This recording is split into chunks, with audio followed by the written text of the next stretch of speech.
helping out the good old crew here, our new friends. Some good, some old, some new. We gotta go talk to Hermes soon. But we can't because Emmett Silk just won't quit. He's just talking to him too much. Emmett, please let me talk to him. All vim and vigor now. When we were discussing his nomination, he was melancholy incarnate. Yes. The Eandine petaloda, one of the new species of the ever-popular butterfly. You're still bothered about your robe. Don't be. The few specimens we reproduced won't be missed. Am I bothered about the robe? Yeah, sometimes you hunt and sometimes you create them. You know, life changes. Well, at least we didn't put them to waste. So beautiful. Petaloda. I hope they make it into the world. I think they do. I'm very sure they do. This here is a new species of petaloda we recently set loose. It's been doing very well, managing to maintain a stable existence thus far. If it can see its observation period to the end without issue, we shall release it into the world. Tell me, do you know the difference between living beings and arcane entities? Don't actually. It's the presence of a soul. Yet the soul isn't something you can choose to have at will. No, it manifests only in those beings whose forms adhere to the laws of creation, that can endure on their own. Beings that do not fulfill this requirement, such as those spontaneously born of magic or natural phenomena, do not have souls. No matter how much it might resemble flora or fauna, if it lacks a soul, then it is considered an arcane entity. So you see, it is not for mankind to decide what is living. That domain lies beyond our manipulation, and it is hubris to assume otherwise. But come, let us head to the nearby beacon. We received a report that arcane entities have gathered there.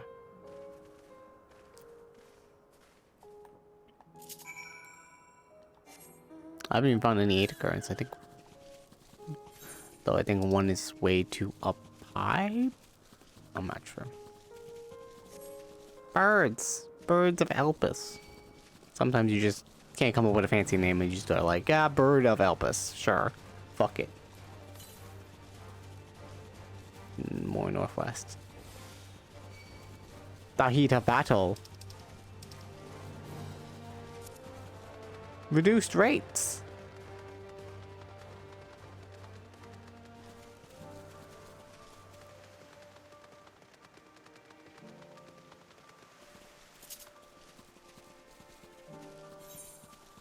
Where is it? It's on top of me.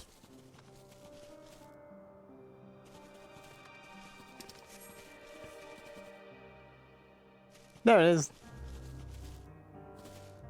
Wahoo! I declined! Ow. Wait, oh, whoops. There we go.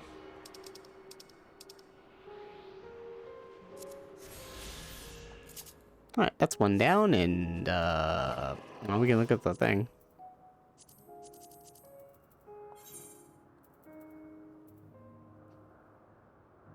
Nine more to go! And 5 quest ones.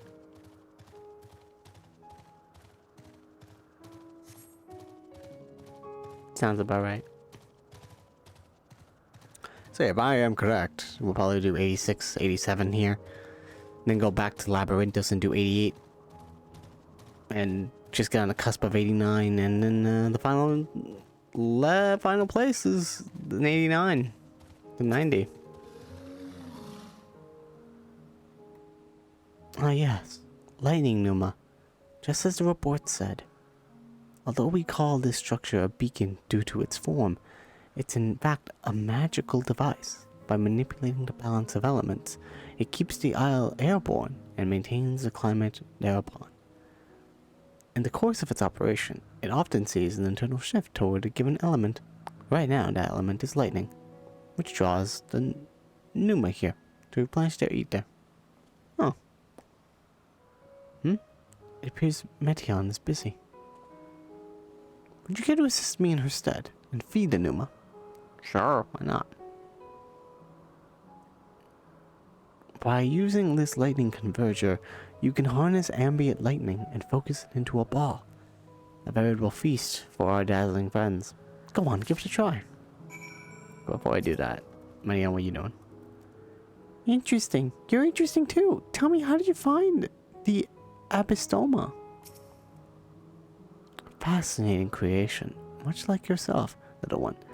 Renowned as Hermes is of flying life forms, it is a rare privilege to be able to see one of his works in progress. We're meant to be observing Hermes, but instead we're stuck with Meteon. Well, I suppose she herself serves as proof of his power as a researcher and creator both.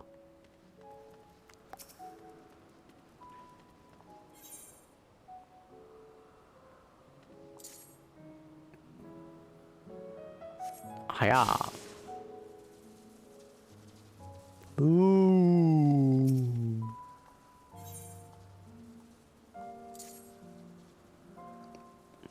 Here we go. Put that there. Sparkly.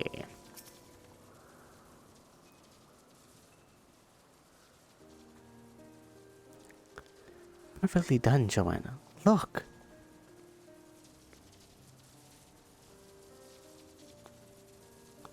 See how they gather to feed? How they express themselves through their actions, despite their lack of words.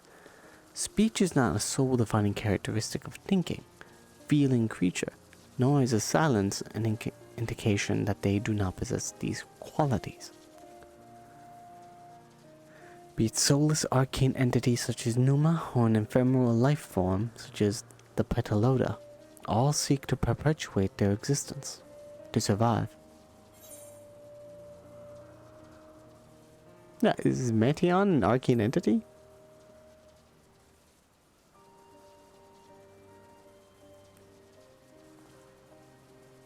A good question.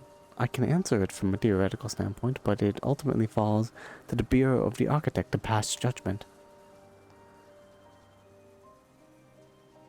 Those with exceptional vision, such as Hyphlodius, may be able to ascertain her true nature. But to me, it doesn't matter. She is herself, and that's all I need to know.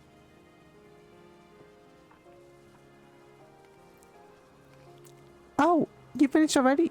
I'm sorry, I was in the way. No, not to worry, my dear. They miss nothing of note, and we still have plenty of work for them to observe. Next, we will head east to the Morning Dew. I need to speak with some observers there.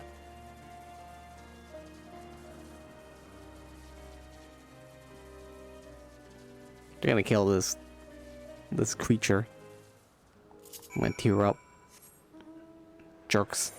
I have a feeling about that. Well, I guess everyone here is dead. Anyway. Already. From where we come from. But, yeah.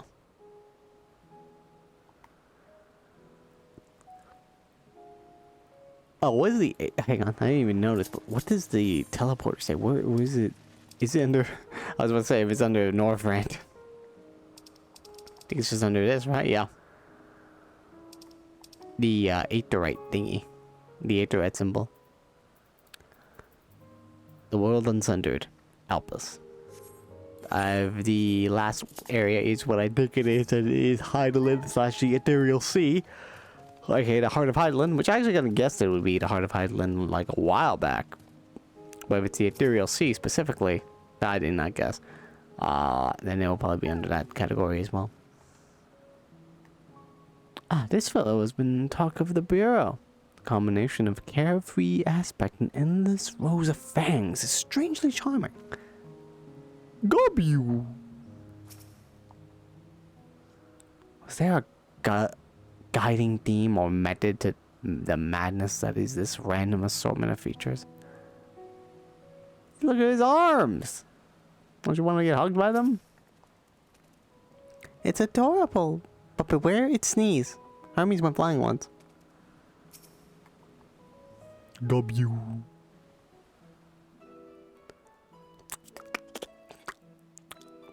W.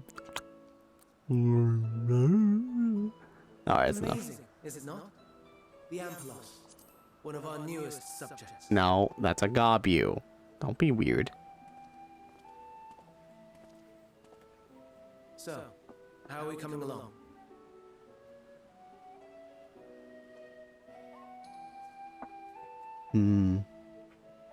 It's beautiful, to be honest. It has trees on its back. It's quite amazing to be quiet, you know. Elpis flowers.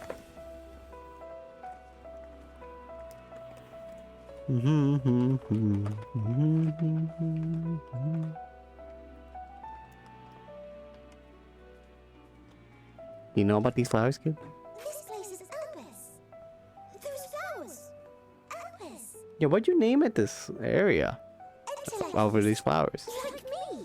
Entelechis? Oh, right, that's right. You sense emotion just like the flowers. They are a product of Elpis, and so named for their birthplace. A happy accident, born of the hands of a former researcher who loved beautiful blossoms. Unique for how they change color, to reflect the emotional state of those nearby. Yep. Though be it here or elsewhere, they are seldom seen in any hue save purest white. Reflect the emotional state, you say? By what means do they achieve this? Magic, duh. In creation, Come on, have to there be exists an energy wholly apart from ether, one driven by emotions. In like manner to how we manipulate ether, this flower is subject to the influence of said energy.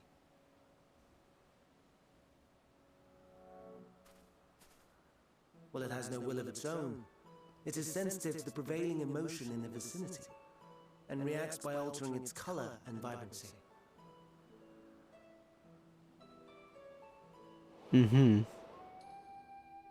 Akasha? It is one of the unseen energies defined Yes, by Joanna, remember, that's why we were here. Though a gross oversimplification, some describe it as an essence influenced by feeling.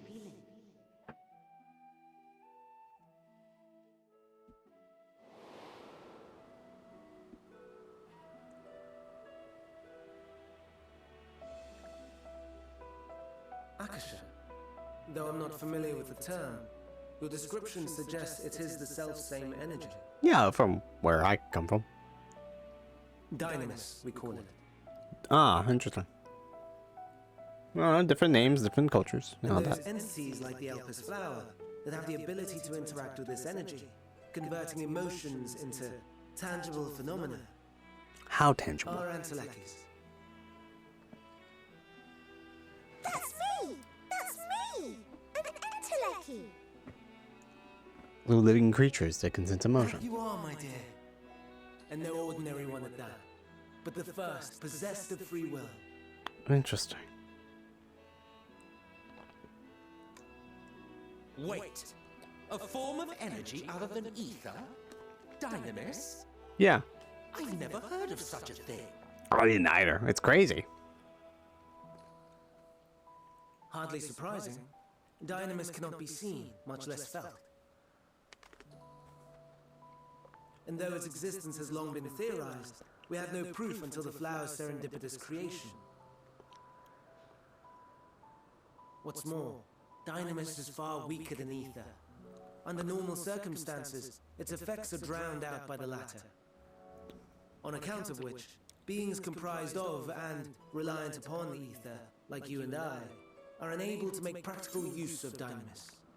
Wait, what was the last sentence you said? Dynamis is far weaker than ether. Under normal circumstances, its effects are drowned out by the latter. So the ether just overwrites it.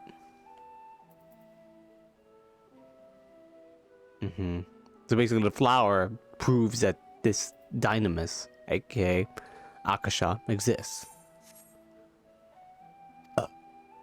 'Tis a truly esoteric thing, known to but a select few scholars.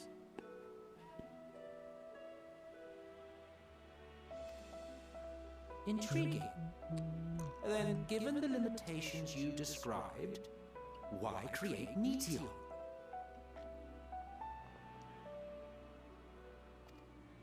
Yeah.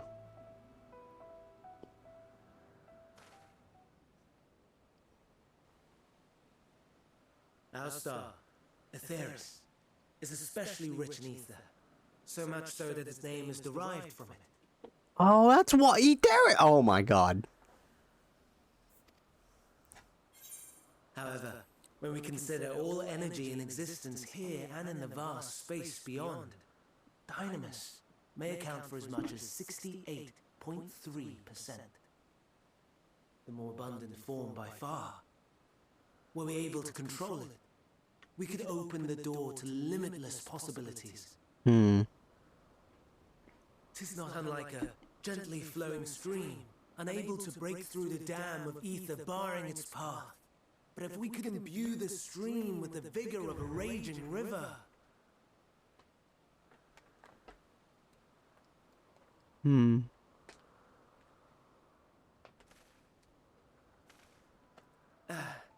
Not that I have such grand ambitions. Really? Nay. Wait, did you just... I merely wish to create a being that could traverse the great expanse.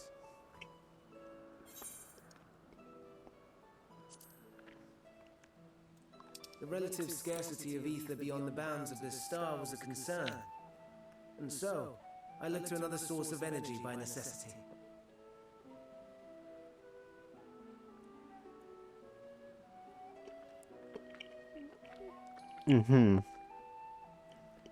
So let me see. The more abundant form by far. Were we able to control it? All energy in existence here. Aspects beyond. Dynamis may count to as much as 68.3%. The more abundant energy, we could open the door to limitless possibilities.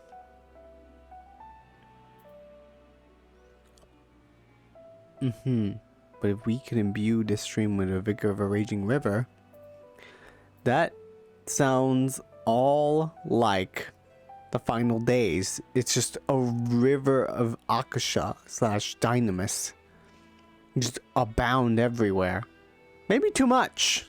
Maybe your feelings are just creating things.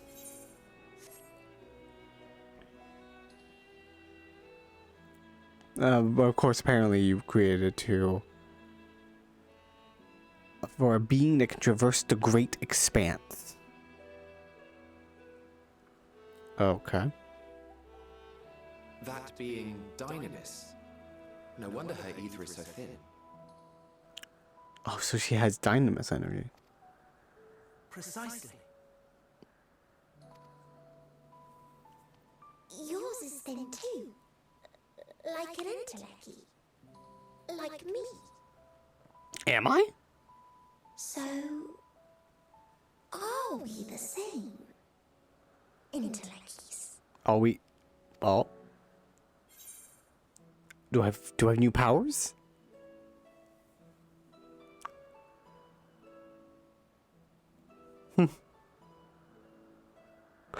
I kind of want to pick the third one, but I also want to pick the second one because, well, I have been known to transcend my limits, and nothing but determination.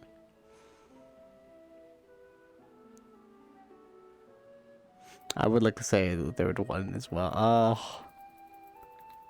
You know what? Let's go with the third one. If I'm thin, it's because Emetsuck didn't do a proper job.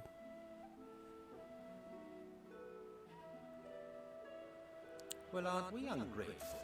Mayhap I should revert you to the pathetic, faded thing you were. Never mind.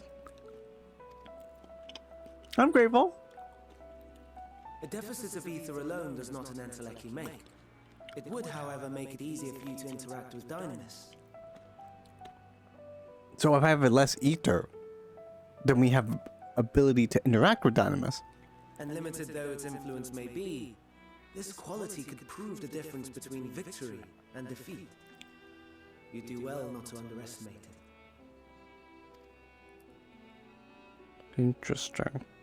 Okay. Oh dear. I'd forgotten about the poor fella. You must excuse me a moment while I go and verify a few more things.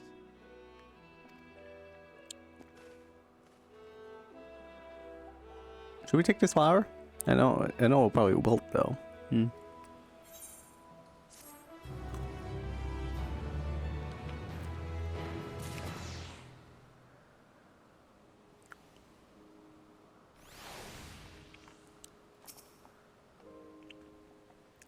Never before had I heard of Dynamis or Entelekes.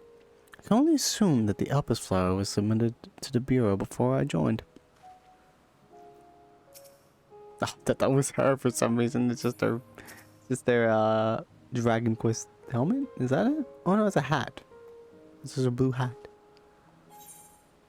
The greatest contribution. Not that I or anyone else would be able to make use of it even if we knew, but it irks me to discover that there is an entirely different form of energy, and no one told me.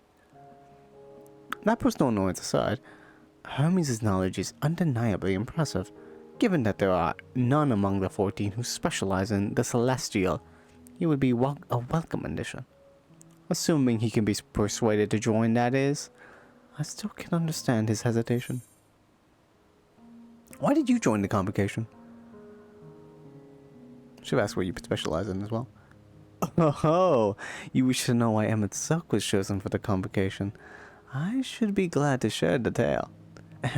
It began when... Not another word. Lest you've forgotten, we're to learn about Hermes, not me. My misspent youth is not of your concern. Did you have a crush on someone in the convocation? Was it me? Was it not? My apologies for the wait. I've inspected the Ampelos to my satisfaction. As well as... All is well with the creature, and I dare say it won't be long ere it is released into the world. Another creation, however, reportedly isn't faring so well. The Chartibus. I recognize that name. This is what we shall tend to next. If you would follow me, my friends, we shall return to the main aisle and head north.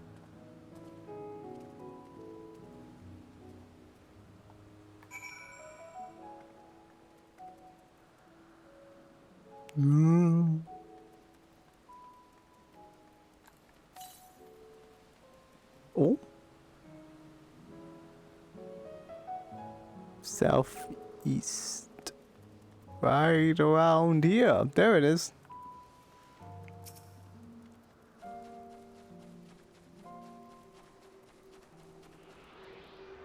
Hang on a second, I'll talk with you in a bit. Minerandros. I love my work. It's at times such as this my mind wanders. Where might I go? What more monuments to man's ingenuity might I see? Had I only the time to spare. Yeah.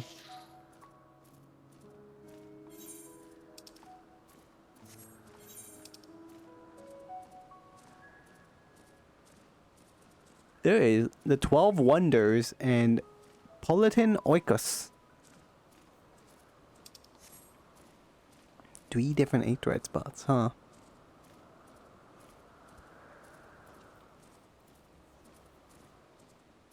At any time I could probably leave. Well, they're not there anyway. Maybe Taru is still at the Charlene place, and I could just leave and go tell her and be like, hey, yo, I went to the past. It's crazy.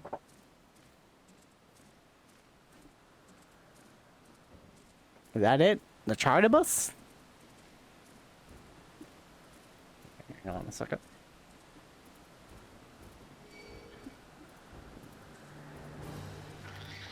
You wanna fight, bird? I can go.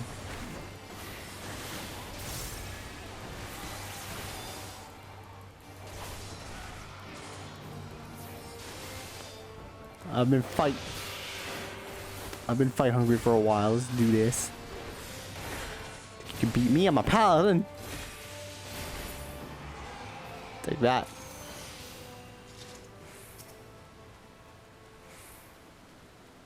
Whoop. Why is this one blue and shiny? Oh. There is a significant difference in etheric balance between these chartibusses. By this, it may be assumed that there aren't the original creations, but their offspring. A serpentine bird or a winged snake? Which one came first, the chicken or the egg? Ah, forgive me. I thought another member of the convocation had come. This is turning out to be an eventful day. Oh, I think they recognized me. They were like, huh? Oh, wait, you're not ever.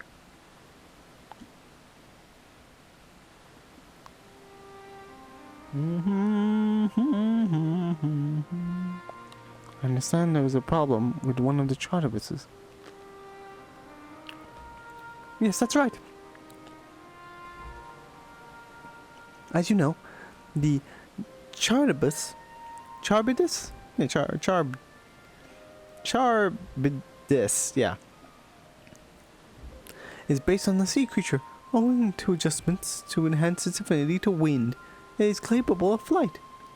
The specimens created for the concept could all fly without issue, but a problem arose in subsequent generations. This third generation creature was born with an etheric balance leaning towards, strongly towards water, its aquatic origin reasserting itself.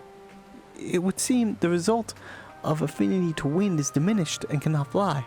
No matter what we try, we can't get it to rise even a single lightest bit. I mean, it's slightly rising right now, though.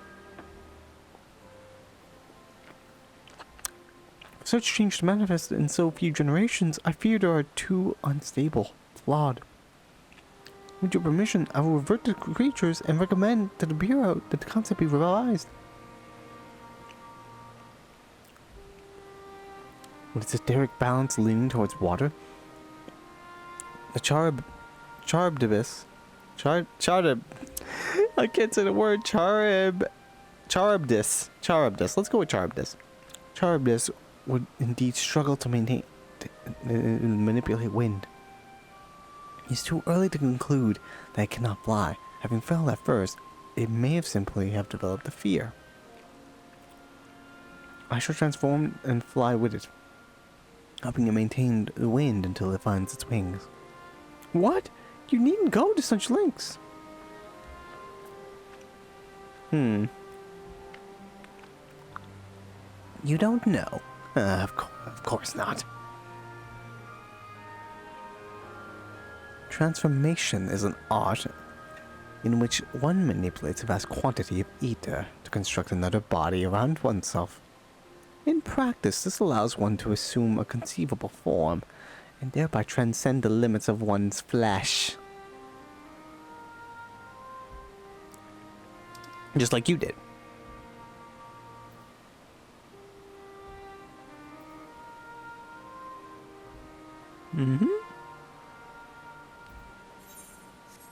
Yet convenient though it may be, transforming in the presence of others is considered vainglorious in the extreme, and as uncouth and unseemly as running about robeless.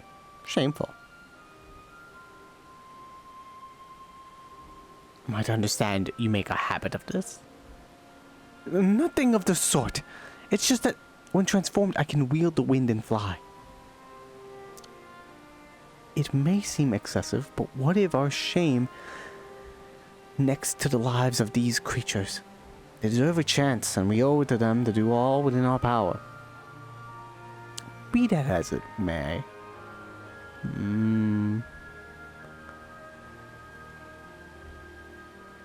Yes, I believe I have a solution. Amitsock, may I trouble you to move that chartibus away from its fellows, somewhere out of sight? Hey, what up? Meanwhile, I'd like the rest of you to help me prepare here. What mischief are you scheming now? No mischief, I assure you. I will but spare you the need to report to your colleagues that Hermes committed an indiscretion. So, have a little faith and run along. Yeah, have a little faith. Run along, buddy. I trust you don't mind.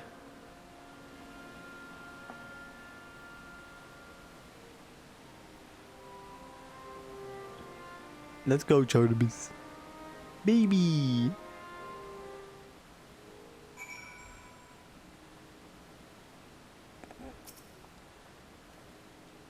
What are we doing? Emmett Silk is at the side. Good. Let's speak of the plan.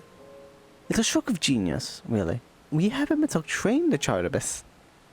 He doesn't really want to do that, or I don't think he cares. Aside from being able to fly untransformed, he can readily see ether currents. And with his adept spellcraft, he can also employ suitable wind magics to guide the creature along. And he's incapable of what you all described. It's not his duty. I'm loath to trouble him with it. Don't be.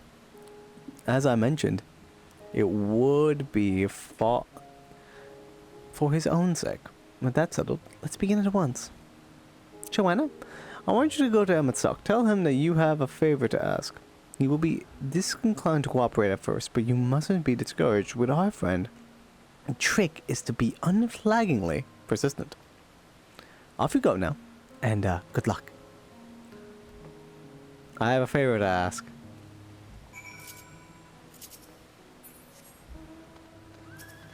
How you doing, kid? I'll persist too. Yeah.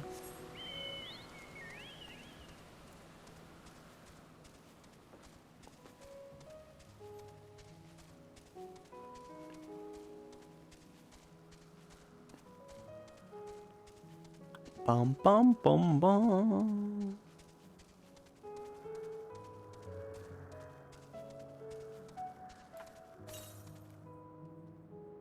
One to the west.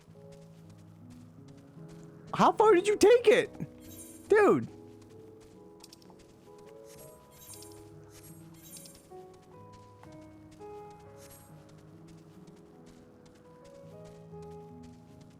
There you are.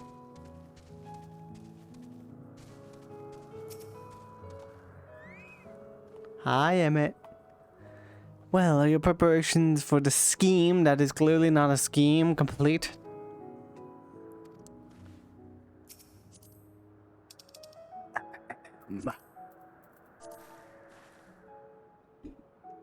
I have a favor to ask. That didn't work, did it?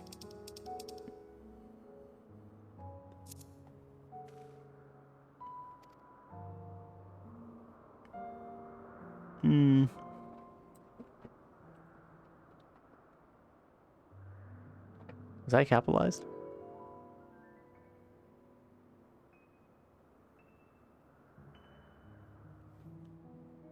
I thought it worked. And say.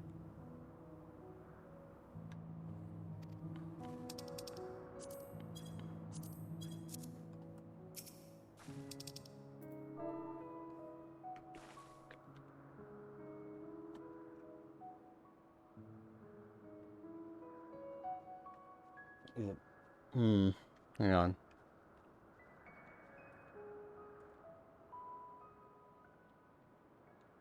I think it's undercased. Does it matter if it's capitalized or undercased? I don't think capitalized works sometimes. Like, hang on. A. What's shift? A. Oh, okay, it's shift. I don't know why it's shift. That's weird.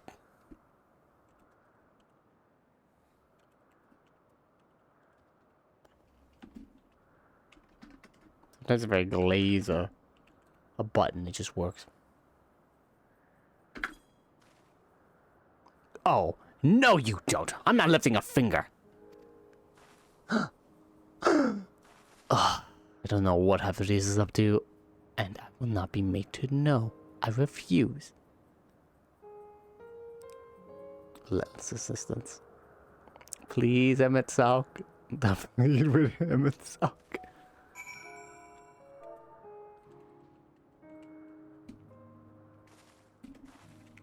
Alright, gotta spell his name correctly. Oh, whoops. Has to be capitalized. That or I misspelled it if it doesn't need to have to be. It doesn't have to be capitalized, but who knows? There's no space between it, though.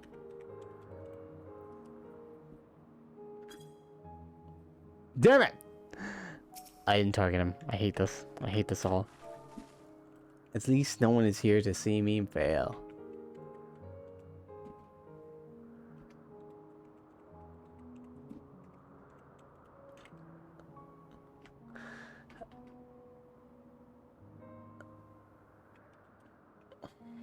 Mm-hmm.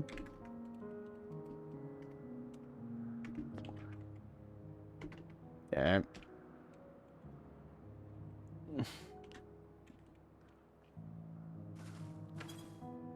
There we go. Got him. Got him. Please, Emmett Silk. No, no, no. You are not foisting this nonsense on me. Come on.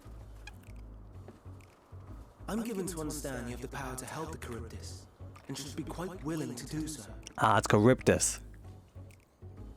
And so I appeal to your better nature, most benevolent Emmett Silk. Please teach it to fly.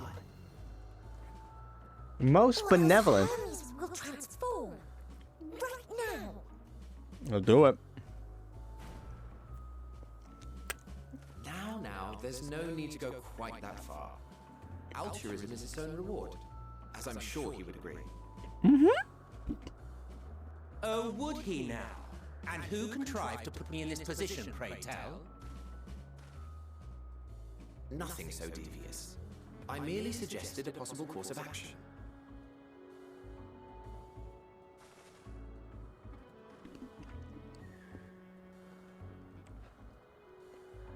Please, Emmett Silk.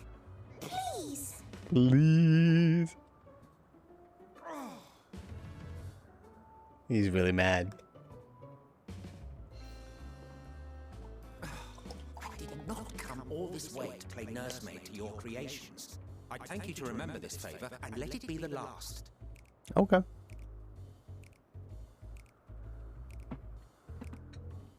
We're gonna see a power of Hades himself. Let's see what he can do.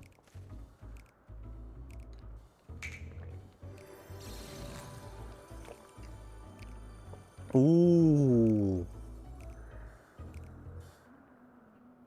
Is that my I mount? will aid it once it is that a taken bot? to the air. It falls to you to shepherd it skyward.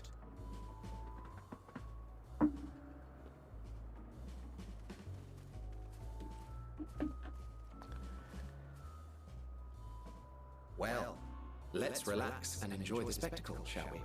Yeah.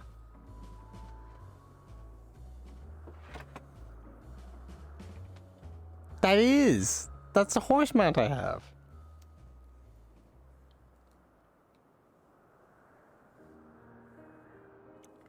Stop.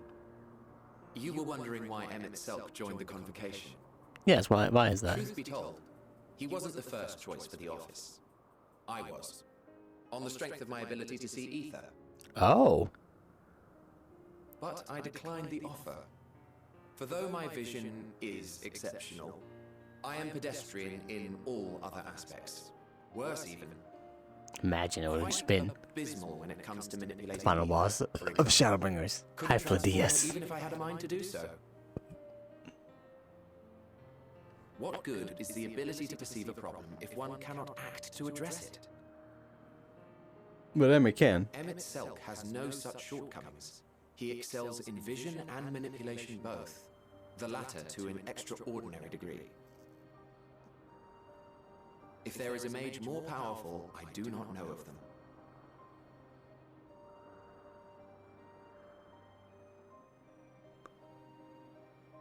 Thus did I recommend him for the office in my stead. And I wasn't the only one. Far from it. Countless others vouched for his skill and character. Oh, cool. People the world over, to whom he had previously lent a helping hand. Oh, how surprised he was. Claimed he hadn't done anything remarkable for anyone. Modest to a fault. That sounds adorable. He deserved every bit of the acclaim he received. Yet he may well have gone unappreciated were it not for a mutual friend. Oh, is it me? A singular soul who can't help but involve herself in the business of others. Where she walks, excitement is certain to follow. Yeah. Her antics irritate Emmett Selk to no end. But much of his grumbling stems from genuine concern. When our friend calls, he never fails to answer and lend his talents.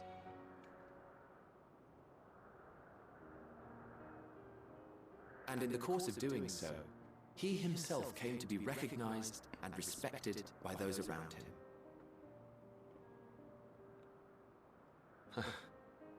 They are truly remarkable individuals, and I'm proud to call them friends. Mm-hmm. To help them realize their dreams. This will be my greatest contribution to our world. And when they have fulfilled their respective purposes, so too shall I have fulfilled mine, and together we may return to the star. Yeah. Look at me, spilling my innermost secrets. I can't seem to help it with you. It's my I can only protagonistness. assume it is due to the color of your soul. I just don't understand how you can be so alike and yet so different. Weird. I know. Well done, my pet. Well done.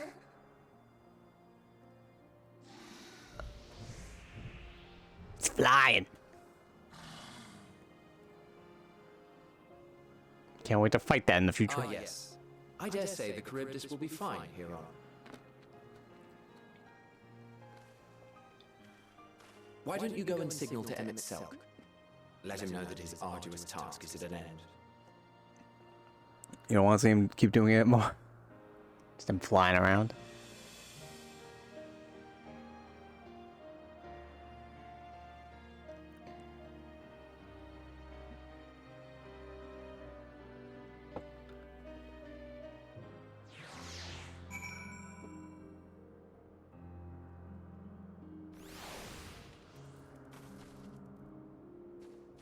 Oh.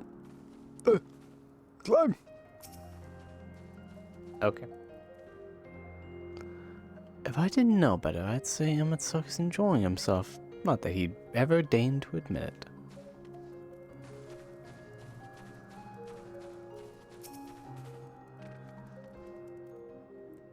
It's flying. It's really flying. As if it were born to do so. Thank goodness. Look, Joanna, look how well the Charybdis flies.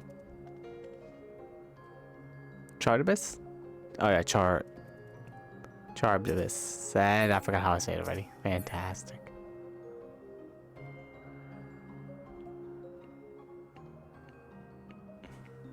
Slash wave? Gotcha.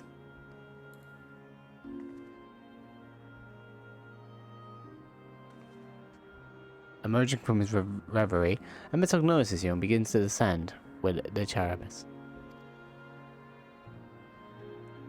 Charybdis. Once we're done with this question, I don't need to say that word ever again. I have no words to express my gratitude. Thank you. The Charybdis has learned to fly.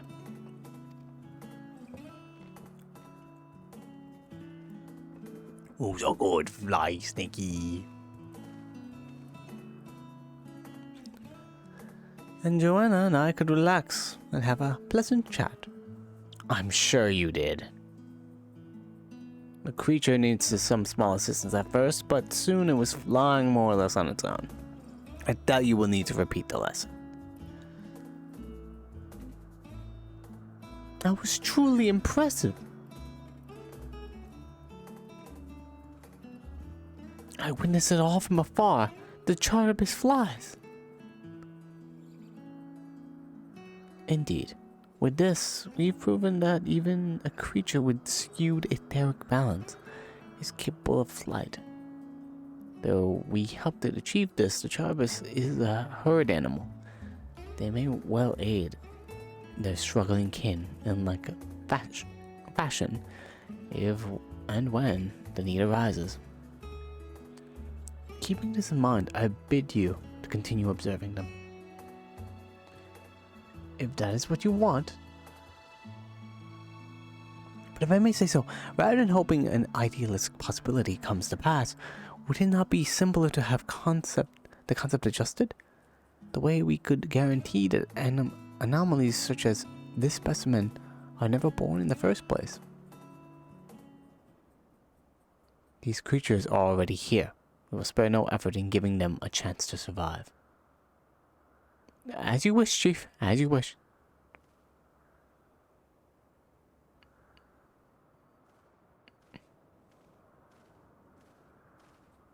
He's very adamant on not, like, getting rid of them. Hermes?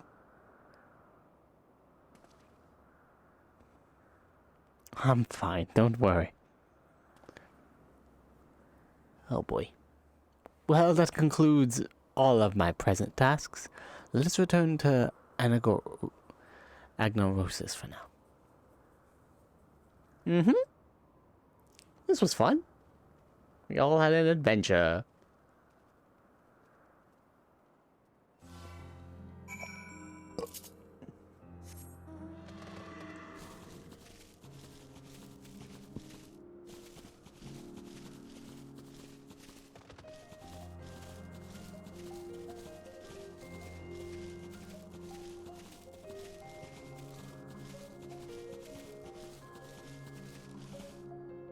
Whoop, whoop, whoop.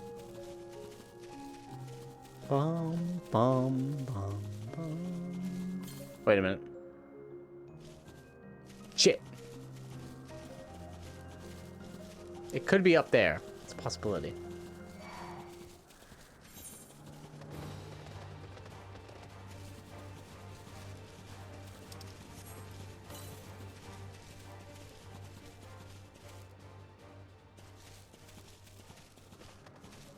No, I went up there before. It's not up there. Oh, I mean, I went into that this little tiny section. It's not right there. It has to be in the corner there. Truly a mean-ator current.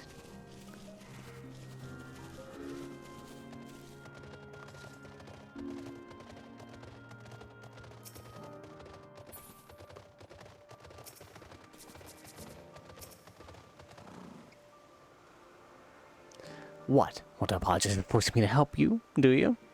Save your breath. You didn't force me to do anything. I merely chose the most expeditious way to have done with the impediment to our business. Sure.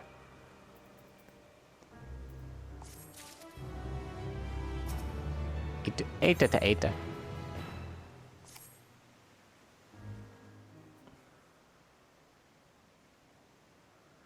Tell me, Joanna. In the course of watching me, have you learned aught of value?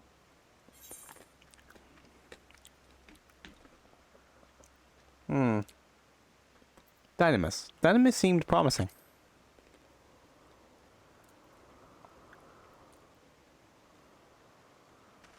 Dynamis, you say? Curious that such an obscure phenomenon should be of interest to you.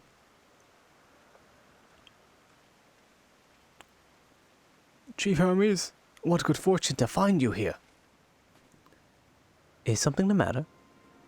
The Ichion. I'm afraid it's done it again. No sooner did we release one of our observation than it set upon nearby occupants and slaughtering them. Was the creature hungry or somehow provoked?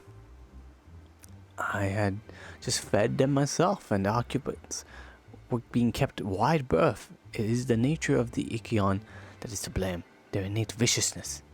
Temperament aside, it is an outstanding creation, perfect in form and function, though it may not be suited for release. I have no doubt that the Bureau will accept its concept. I've no doubt that the Bureau will accept its concept for production. In any case, there's no point in postponing the inevitable. Those who revert them all once the paperwork is in order.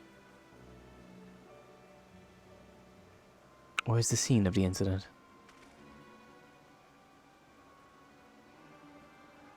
It's just off the path of the Door of Wonders. As you make your way, you should see it on the left. I don't know if Doris is still there, however. Hermes, wait!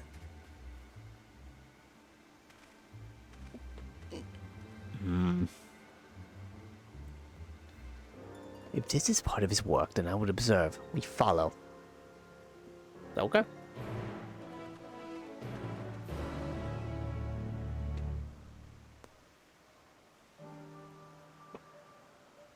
I gotta do a quick break immediately. My bladder is just ready to burst. I gotta go to the bathroom. Alright. Goodness. Sorry for that. Drink a lot of water. That's what happens when you do that. Now, search for Hermes as he is dealing with the issue of, well, not wanting to lose his creations. Which I get that. He's trying so hard.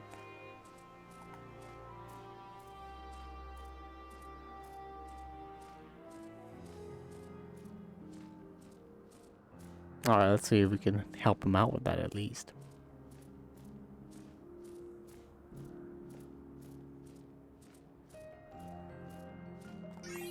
This place is pretty great.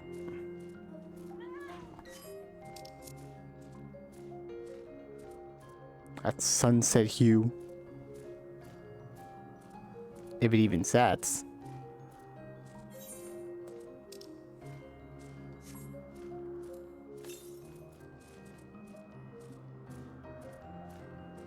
South. It's also fate. Trees! Right now, though, I don't need to really do too many fates. A fearsome beast. This Ikion. But where is it now? The Ogopet is no easy prey. With its hooves and horns, it was deigned to be formidable even on land. Yet they didn't stand a chance against the Ikion. It's heavy. Hermes' pain.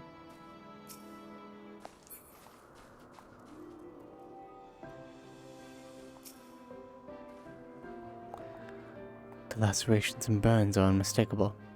The Ikion was indeed responsible. The creature is nowhere to be seen. Those must have taken it away. The man makes his base at the 12 Wonders. I shall go and seek him out there.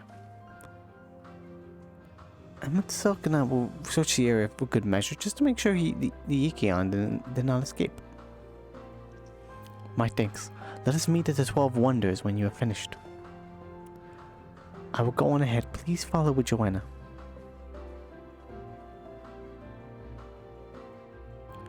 Come, come. It's down this path and over the bridge.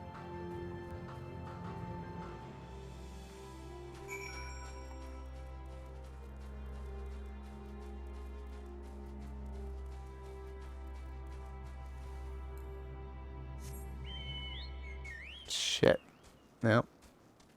A pretty ass son. These pretty ass Yggdrasians. Oh wow. Similar to Yggdrasil. I get it.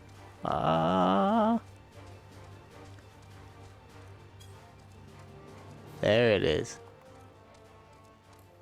Wait a minute. Southwest.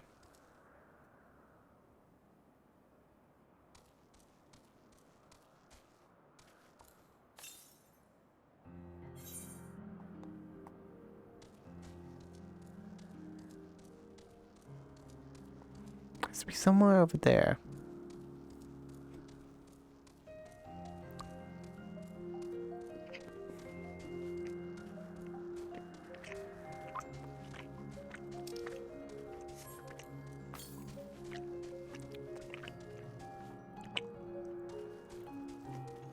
Birds, don't attack. There it is.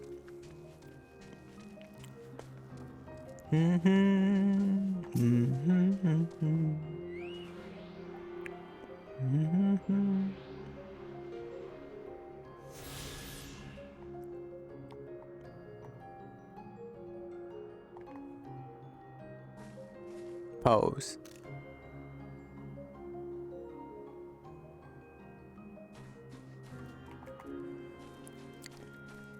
Man, whoever created these zones, gotta give him a round of applause. All of them have been bangers. There it is. The 12 Wonders. Hermes is looking for Doros. Let's look for Doros too. He's a man with long blonde hair. I think I know him when I see him. Got it.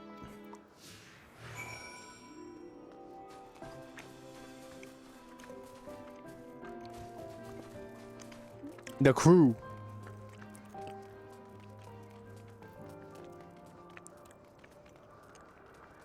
Wait, it's my mount. Hang on. Except, does it have what I think it does?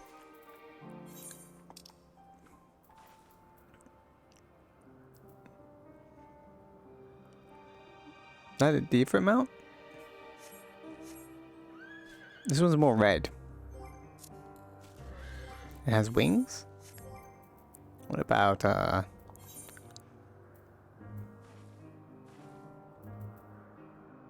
this one's the right color except for the mane. Actually, no, it's not. It's a different shade of black. And no wings, though.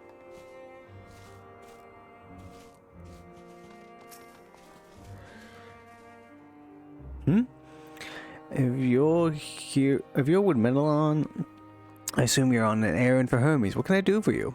Sorry, wrong person. We're looking for Doros. Oh, I see. We do have similar hair. Some people often mistake us from afar. I hope you find him soon.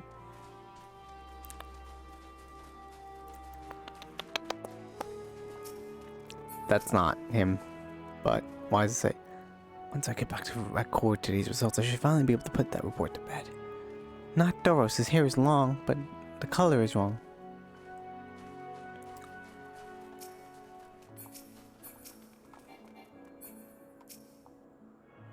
It's alright.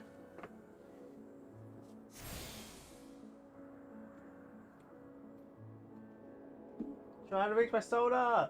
It's on the floor. I best always be careful with this being on the floor.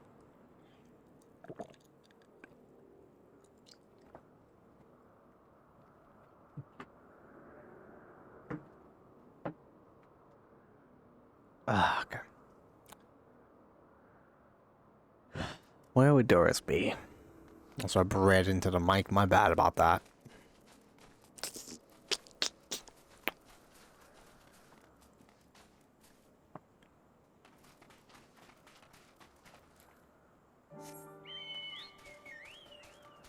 Bluefoot, we must find Doros. What? What?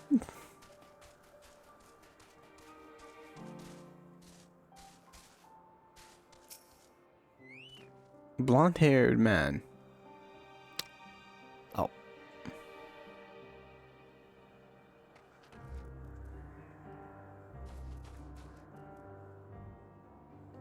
Medion? So it climbed all those things, isn't it?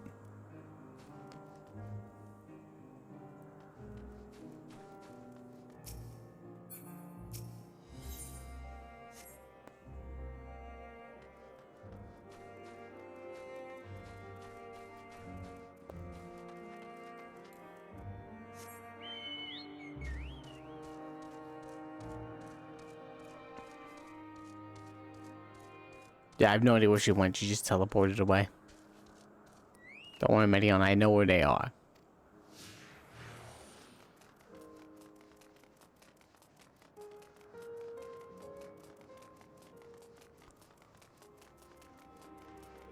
Maybe because we're so high up in the sky, we just don't get night. I'm not sure if that's possible, but yeah. In fact, I'm pretty sure the higher you get, the darker the sky gets.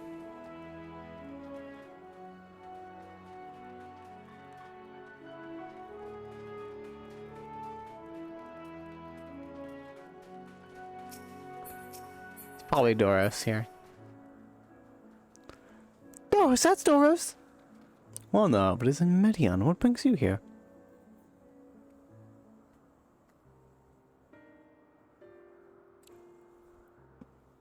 Ah, I thought I heard familiar voices. I didn't realize you two decided to help me search for Doros. Thank you. You're in charge of Ikeons, I believe. Where are they now? Out in the fields, in restraints. Frenzied as they were, I couldn't well return them to Tissus. Once I submitted my report, I'll see them reverted without delay.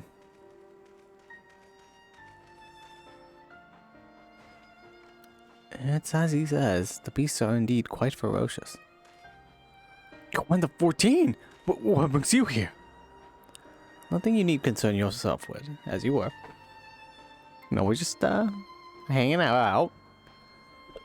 We heard the news that an Ikion slaughtered occupants. As the observer in charge, you are the opinion that they are not fit to be released?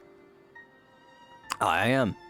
Their abnormal aggression and exceptional strength makes a highly problematic combination. It matters not when they are released. Lachions would threaten other species and upset the natural order. Could it be that the specimens observed are an outlier? Highly unlikely. We created a good many of them. All exhibited the same tendencies.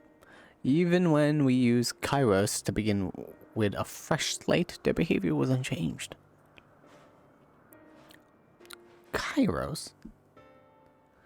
A memory reconfiguration system. Chief himself created it. It allows us to erase and alter memories, that we may observe creations in different environmental conditions, without needing to remake them from scratch. I feel like that's going to come to play soon. We could literally tell them what we were actually here to do, and then we just erase their memories so time doesn't fuck up. Quite impressive, and potentially dangerous, depending on the intensity of etheric emissions. Pashtarat may wish to have words with you. Rest assured, I've kept all the values within prescribed limits, and to prevent misuse, the applications are limited to those authorized by the Chief Observer. Don't misunderstand, to manipulate subjects' memories is an intrusive act I deeply abhor, but is still preferable to execution. Come now, Chief, let's not be so melodramatic. What was born of Aether is simply being reduced to its original state. I know distinctions concern you, but we mustn't lose sight of the bigger picture, making rational choices for the sake of a more prosperous star. If a creation cannot properly be studied with the aid of Kairos, we remake it. If a creation is deemed detrimental existence, we unmake it. 'Tis all for the greater good, and none question the necessity of such routine processes. I understand these things, I do. I would never think to unleash a clear and undeniable threat onto the world. Yet insignificant though their individual lives may be next to all creation, it is all the Ikions have. For we seal their fates, we owe it to these beings to exhaust all options, to ensure that nothing has been overlooked. If you insist, I'll provide you with a full report, and we may take it from there.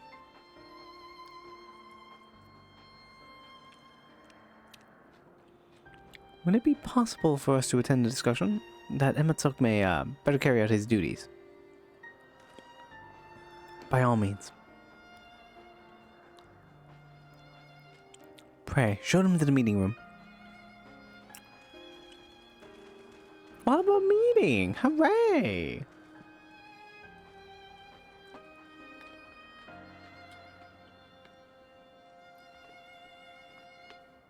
You gonna be okay, buddy?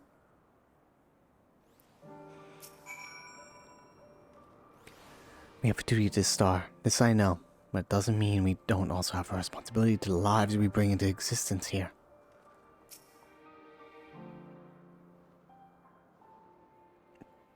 To man, other beings are just things. To be used and controlled. Like magic. That's what Hermes told me once.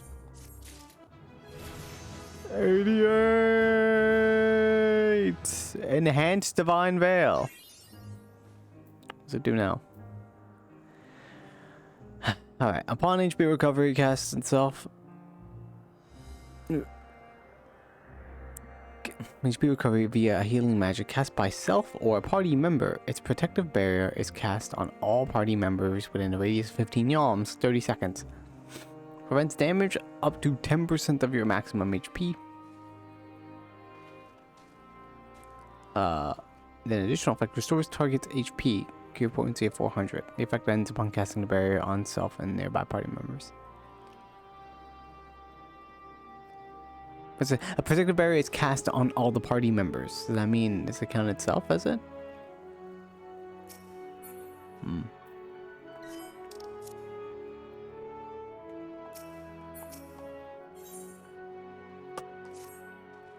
They look good. I should use Clemency more to pop my own Divine Veil. I fear this discussion may take a while, during which time... Hey, buddy. Mathion, are you feeling unwell? It's not me, Hermes. It's you. I won't go to the meeting. I'll stay with Joanna. Loath though I am to impose, may I leave Mathion in your care again? Yeah, sure. Meetings are stuffy anyway. I'm in your debt, if you'll excuse me.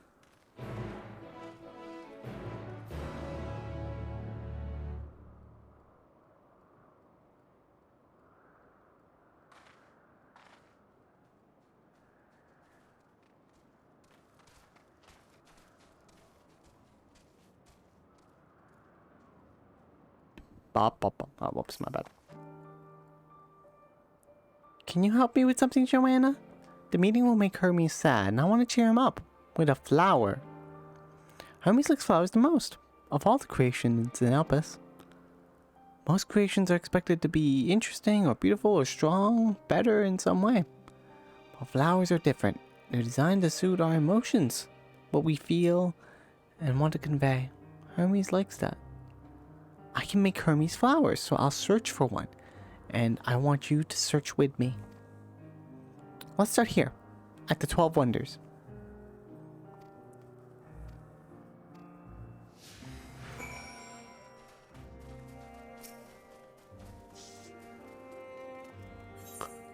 Whoops.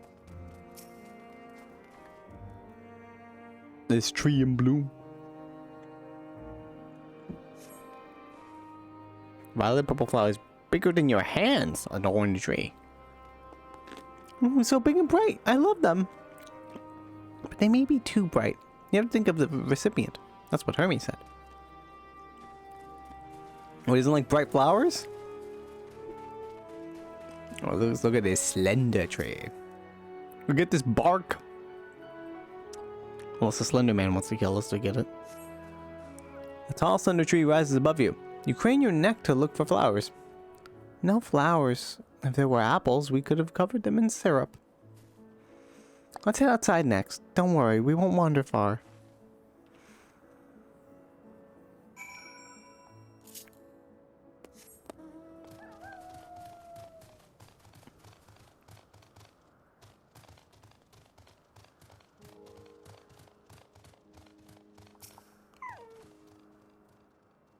Are you serious? Oh, I keep forgetting.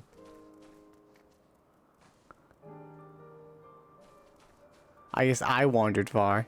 There you are, Medion.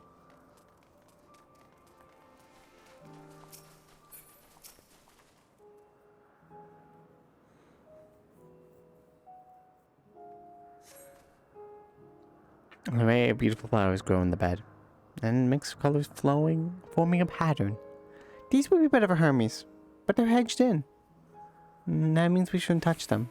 They're either under observation or poisonous. Any other place should be fine now. Let's keep looking.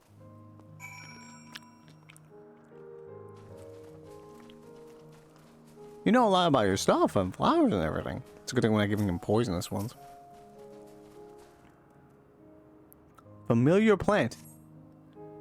It's on a tall, thin stalk. Oddly shaped flower is mesmerizing in its undulations, except for the fact that this thing attacks you! Oh, a conion! A flower that can move! When Hermes wasn't looking, it shot seeds at him. Not a good gift, maybe. But you're good, Joanna, at spotting flowers. We'll find some soon. I was really expecting that thing to attack me.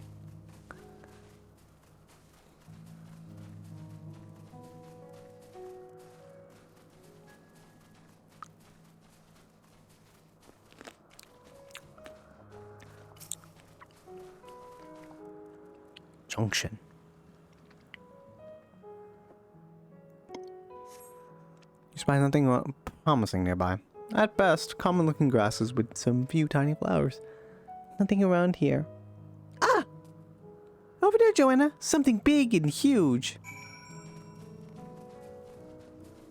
What? That is a marble. That's a marble.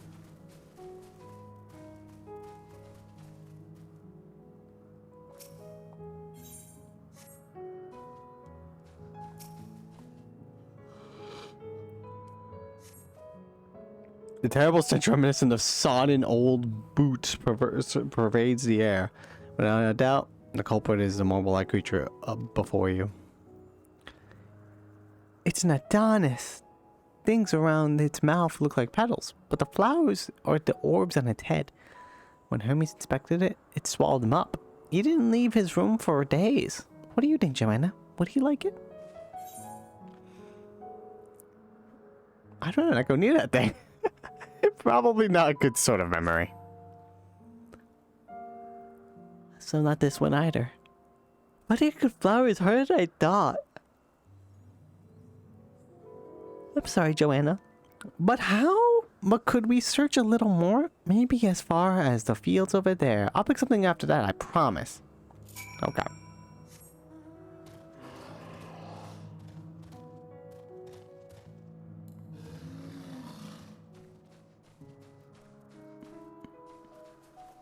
It's annoying. I thought like they would at least go in the mounts with you. That'd be pretty awesome.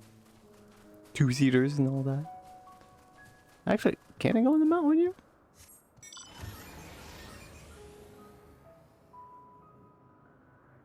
No. Oh, there's 185 yalms. Hang on a second. Northeast. Northeast. The fucking hell? That thing tried to kill us.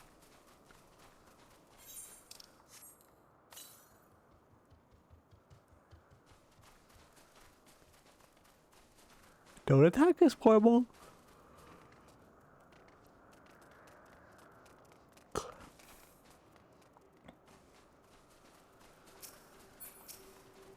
Nice. Got this, baby. Let's go. Yeah. Oh, the rate I'm going, I think I'll beat this game by next week. Next weekend, at least. We'll be doing it during the week, and then also have a day off. But on Thursday, I probably won't stream because I gotta go do, I gotta get my booster shot. And then on Friday, I'll have the day off. Hopefully, I won't feel sick from the shot. That's why I took it. But if I don't, then I'll stream. If I do, then I may not stream. There's nothing. A shiny thing over there. What could it be? You promised me that you would pick the flower. I'll tell you here, at least. Oh my goodness. Is that you? You're very tiny. It's hard to see. We're engrossed in the grass. I would sneeze.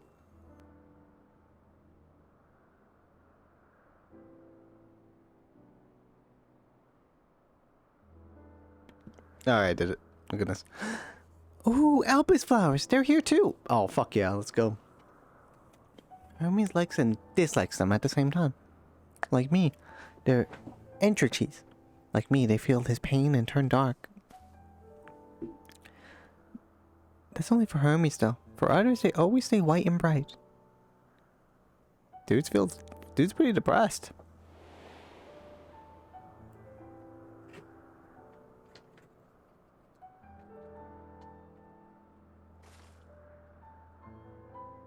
I think they wilt also. Truly? The flower was dark in your home? Then you have it too. A dark emotion.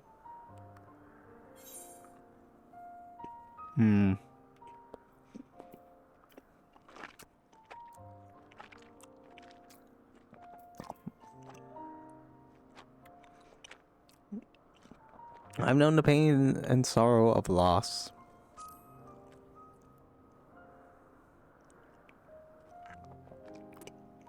But also anxiety. Do have anxiety. Hermes has known the same. The feeling that a part of you is gone. Again and again and again. But no one notices. Please, Joanna, won't you lend it to me? Your pain and sorrow? I want you to make the flower dark in front of Hermes. He's been in a dark place since before he created me. He needs to know he isn't there alone. The others are sad too. Yeah.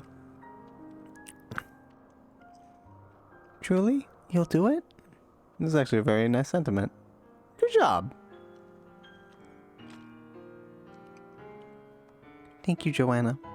Thank you. It means more to me than I can say. I can't wait to see how Hermes reacts. Let's go back and fetch him.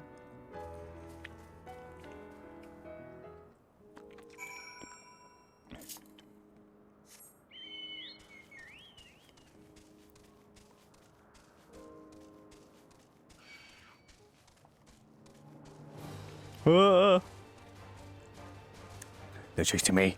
They're chasing me. Back off. Woo! I thought that was a person. No, okay. I thought that was an NPC. It seems they're still talking. Let's wait until they finished. Alright. Cutscene done. I assume it'll be voice acted. There've been a lot here. I don't think Hermes is gonna get his way. I'm not sure though. It's possible. Yo, what up, Hermes? It's me and your creation, Medion. Oh, you were waiting for me. You've finished talking? Yes, we've come to a decision. My thanks for keeping Meteon company. Sulk and Hythlodaeus have already retired to their rooms. Oh, they're tired There for the is day. room for you too, if you would follow me. Oh, cool. But we have something to show you. Wait! I want to show you something first. It's important.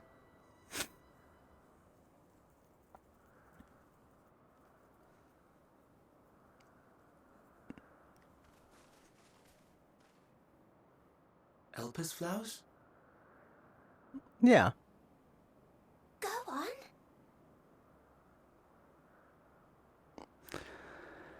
Alright, let's remember the bad times.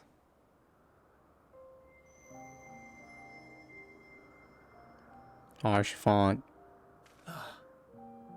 Graha being stuck in the time of apocalypse. You're not the only one, Hermes. Others feel ECL. sad too. You're not alone. Gosetsu almost died. I see Meteon has shared much with you. That one time I didn't get all the pizzas. I wanted 99 of them, but I couldn't buy any.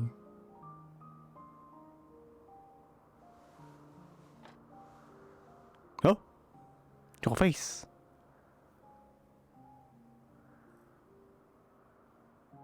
May we Handsome! talk a moment. The blue eyes. Meteon's just having fun.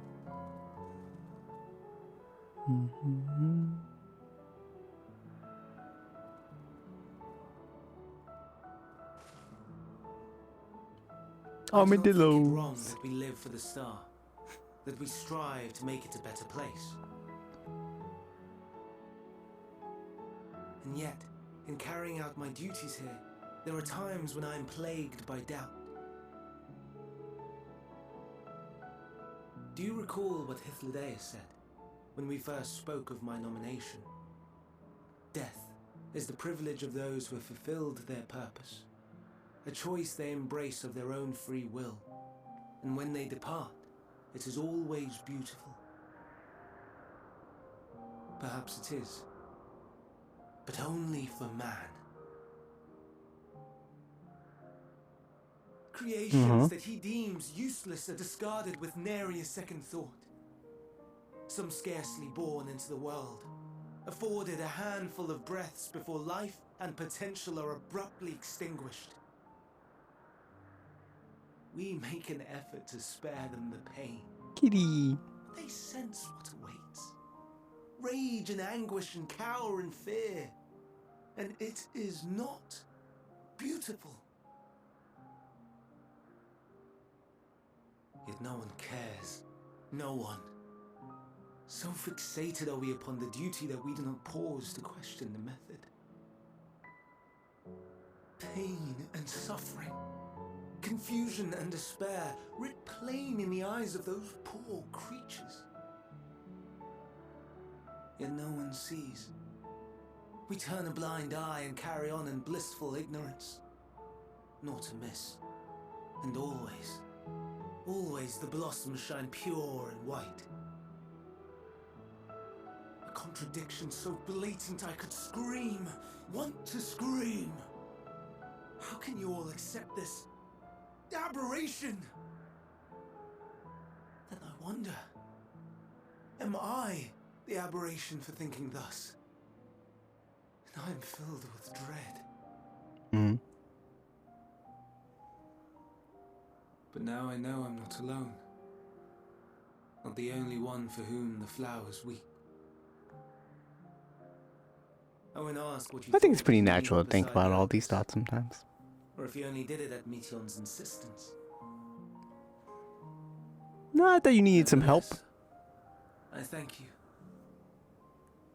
Especially seeing how you turn out in the To know future. that you too have experienced suffering is a comfort. At least one version of you.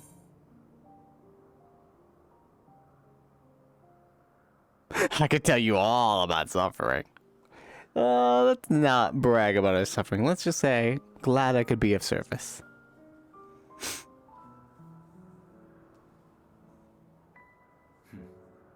To so willingly lend an ear to ease my burden. You are a strange one. Sometimes it's good to lend an ear.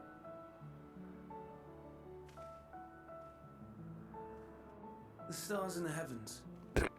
Know you what they are? Other stars? Other places? Though it is too far to tell, each glittering light could be a world not unlike Aetheris. A world filled with life. Oh, you do say worlds! Why we keep saying stars? Many lives.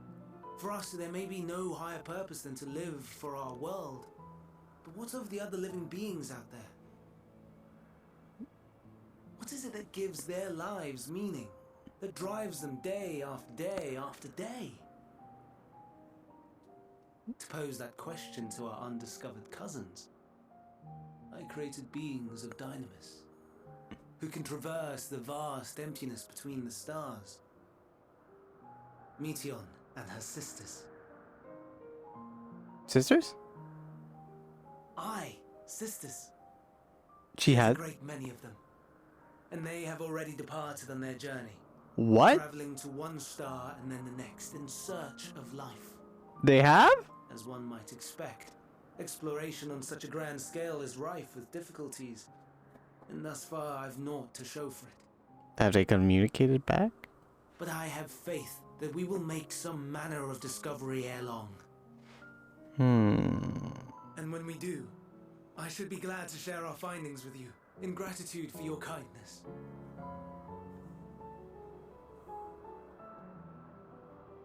It's getting rather late. We had best find our beds.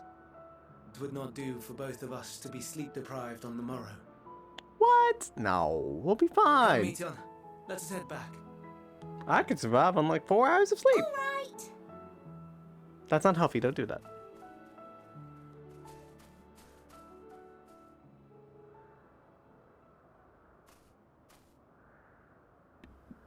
What? Ooh, an island. Oh.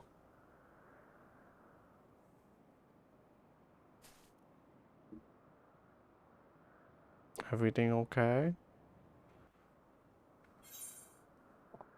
A sentimental gift.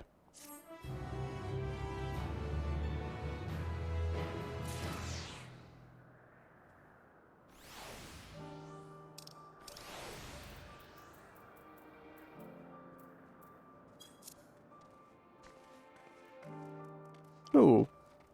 Already side quests here.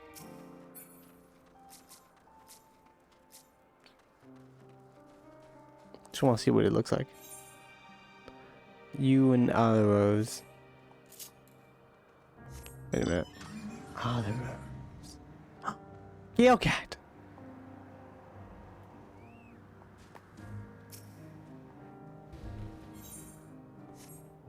Hang on.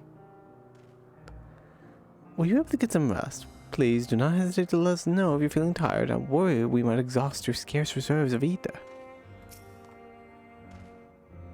A prodigal familiar returns, and after causing all manner of trouble we were in our meeting, I'm sure.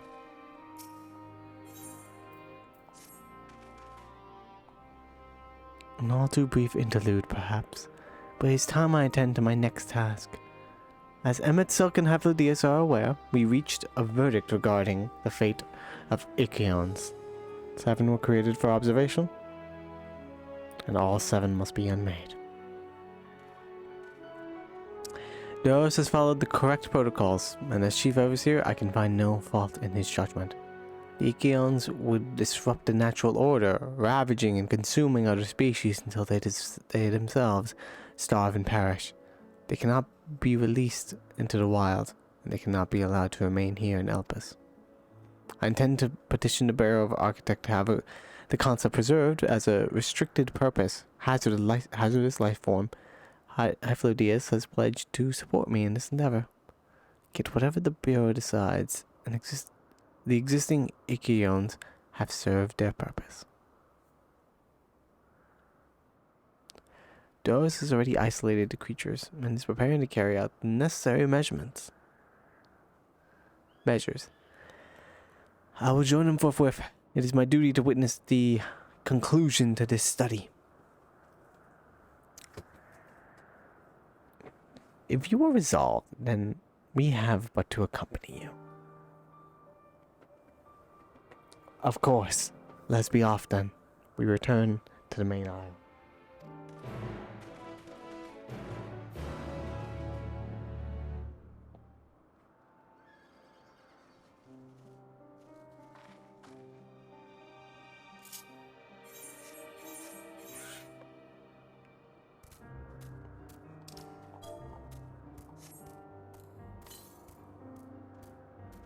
North.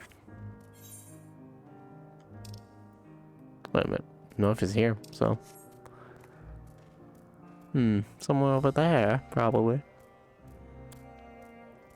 Whoop. Less. Oh. What's this up there? Oh yeah, way too far.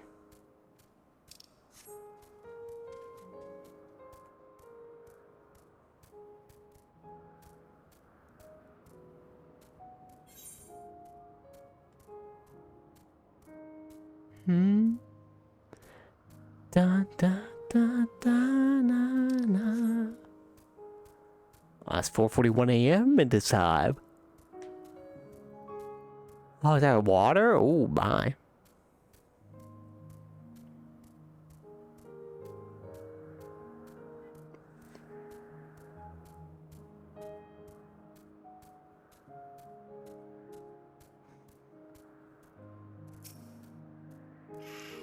Hey, what up? Why are these creatures dead?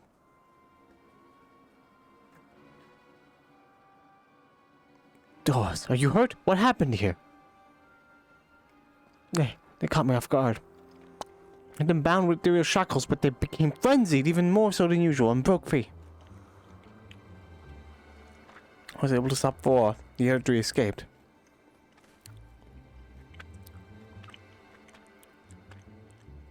I see them.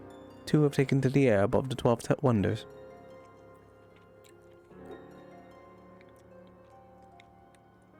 The last is up ahead. lurking in the fields.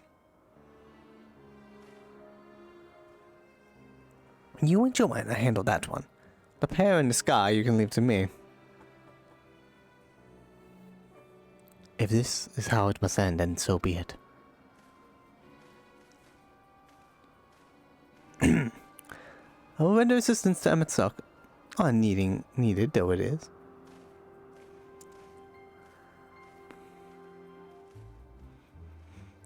Meteon, you have to stay here with Doris. But Hermes... The Ichions must be reverted. I'll spare you their pain and end mine. This is my burden, not yours. But if you are intent on helping, then please follow my lead.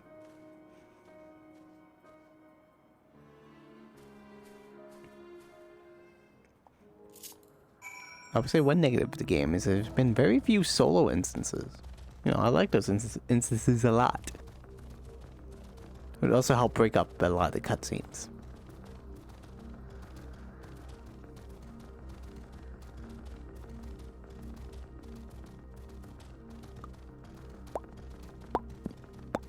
But I also understand, I guess I would worry that, like, people will be stuck at some point, but at this point you can put them somewhere here.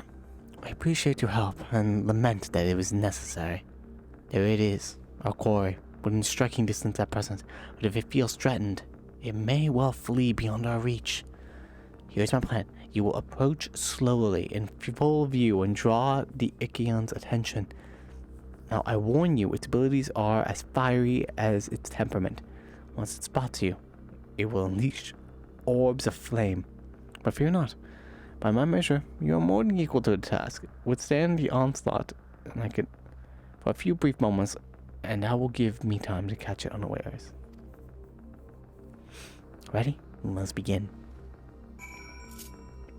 I got this, it's fine.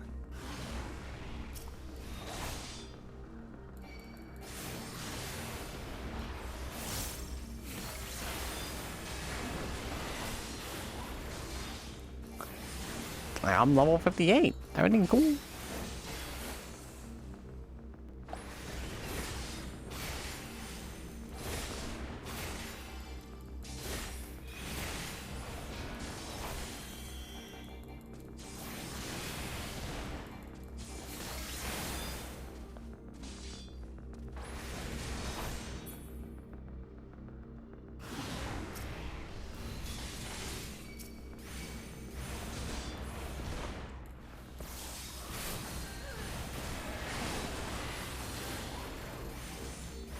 Look at that.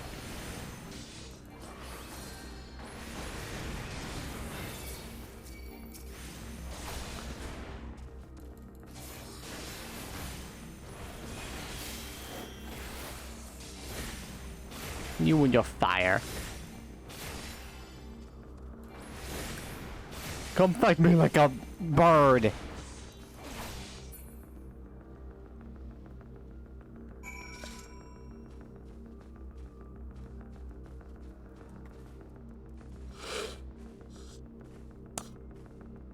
Stand in front of the Ichion and keep its attention.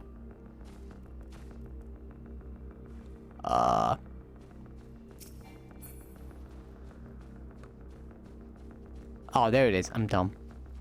It's supposed to be at the destination.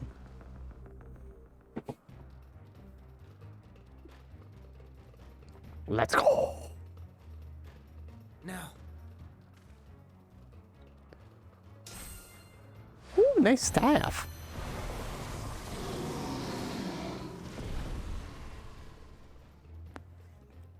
Got him.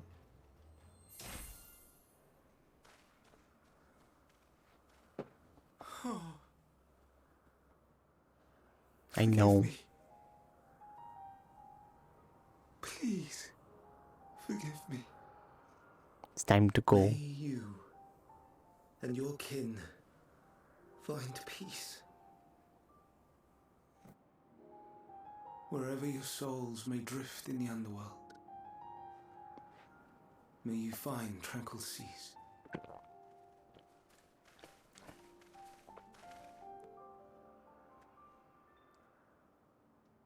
be not forgotten, in concept endure, to reclaim form and one day live again.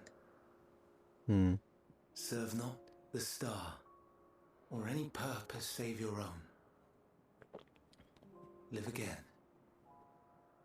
if that be your desire. And Past Daniel was really like, their lives are precious, we shouldn't kill them. Hate, if that be your want. We are worthy. But leave your suffering behind. Lay down your burdens, be born anew. Fly high, fly free.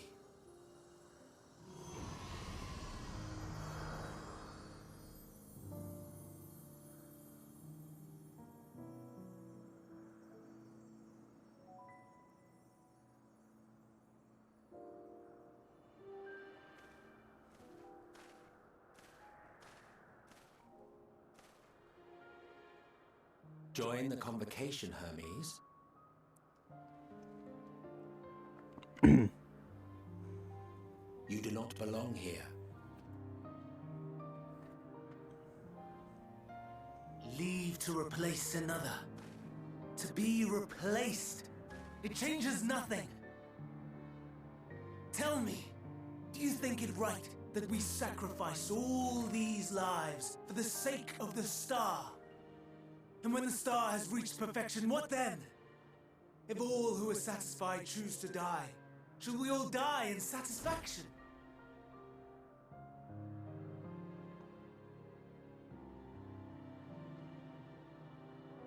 I do not know. Were I to take up the seat of Van Daniel, it would be tantamount to approving my predecessor's death. I do not know if it is right.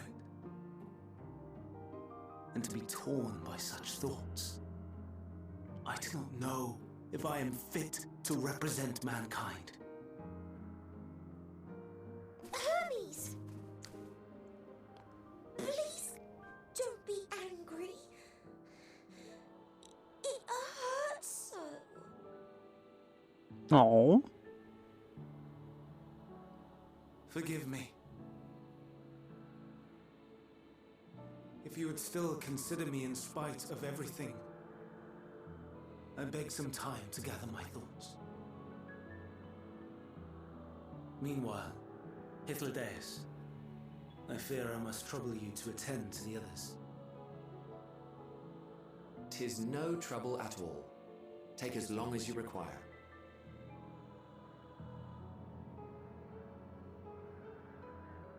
And you, my friend, I pray you find that which you seek.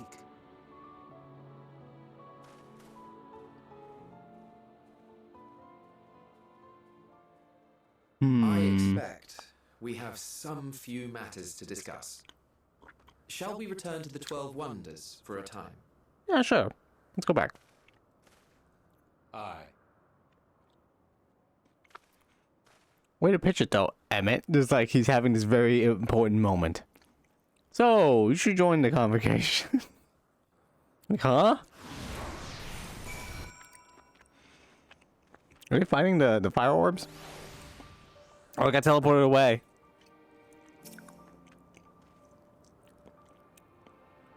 It's been quite an exciting visit for you thus far. Oh, you weren't injured, were you? Good, good.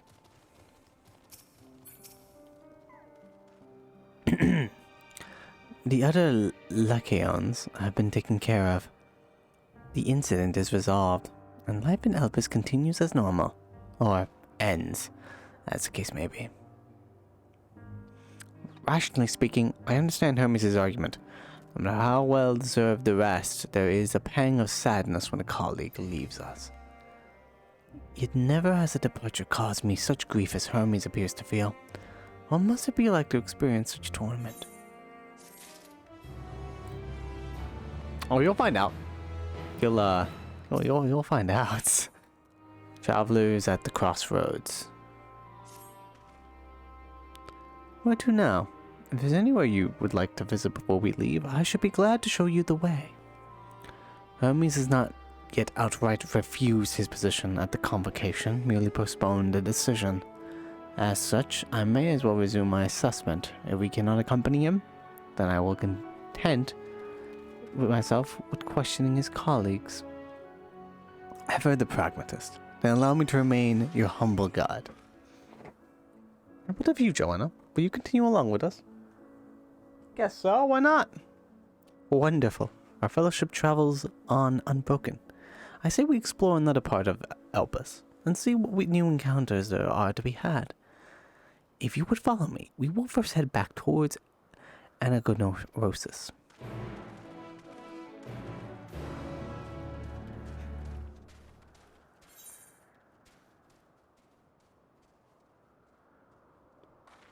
Kick some ass, or a lot of things here.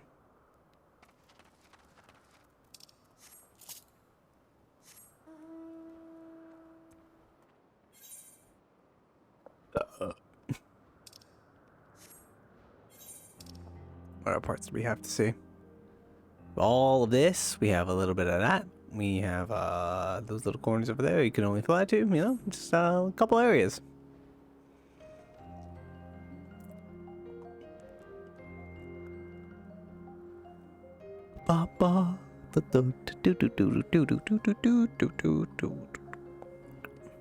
When lunchtime happens, which is going to be a little soon, then I'll probably stop, take a break, eat, maybe nap, because I do feel tired even, because I didn't have the full 8 hours of sleep. And then we'll continue again sometime. But for now, we can keep going.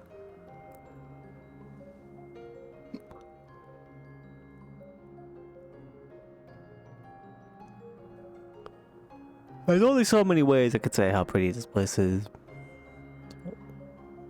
One of my favorite zones here, damn. Just holy shit.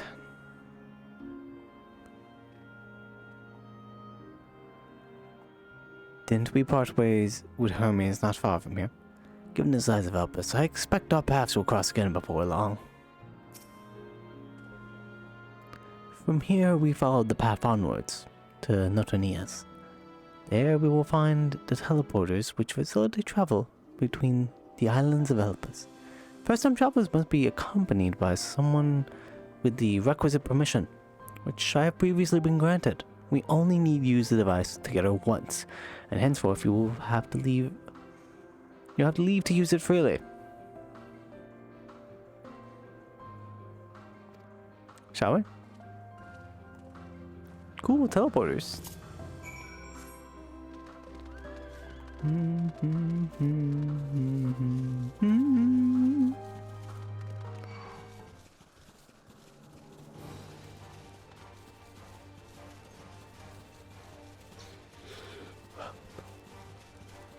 don't think anyone would have predicted like two things in this game, and it would be that Zodiac is the first trial, and that one of the zones will be you going into the past of where the Ascians used to live. Unless the need is pressing, I won't be tracking Hermes with my ethereal sight. This poor man is to spot someone comings and goings in such a fashion, so don't ask. Social conventions notwithstanding, perceiving ether requires deliberate and intense concentration, and we would otherwise keep our eyes on the corporeal world. Interesting, okay. Here we are, Notonias.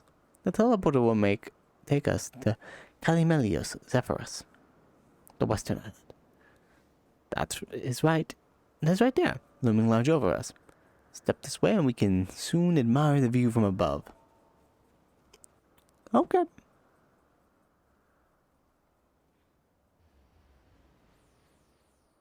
Oh, wait, I can't take a nap. Oh, fuck, I forgot. I can't log out. Well, if I do log out, I guess I could just try logging back in, but... Oh. I could try taking a 25-minute nap and then wake up and then just move. I present to you Calimelios Zephyros. I guess I'll just lay down and close my eyes for a bit. Hopefully it doesn't as well as the observation hub of poison do anything weird.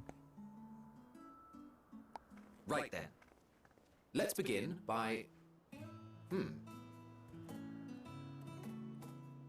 What? Well, well.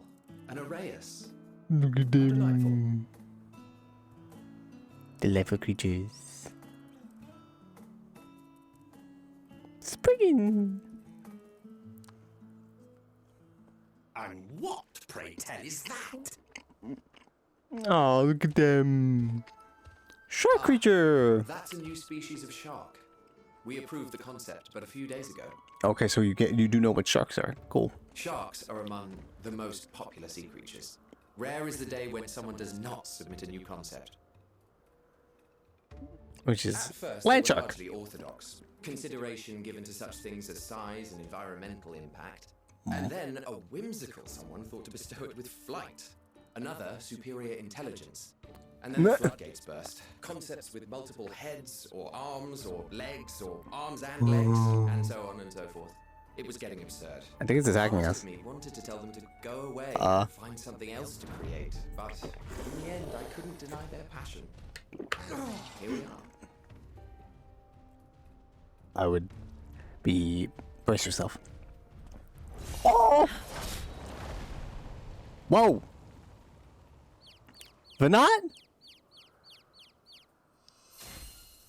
Oh, wow. Create your own sword. That was too close. Are you unharmed?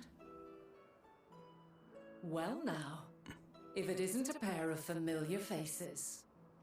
Also, you are in the convocation, or at least you know them. We should meet you here. Yes. Yep. We guessed. As indeed Hylan in Venat's body. As I mentioned earlier, the better part of the convocation holds that when we retire is when we return to the star. Uh-huh. Well, she is not among said majority. Even after stepping down, she carries on with her work. Wait, she's stepped down? Venar is her name, and she is the previous Azir. Wait, what? What? It has been a while, Hythlodaeus. You look well. I thought you were your own. So, Emmett Selk. I dare say the lines upon your brow have both deepened and doubled in number. Oh. A shame for one so young. You must make an effort to frown less often.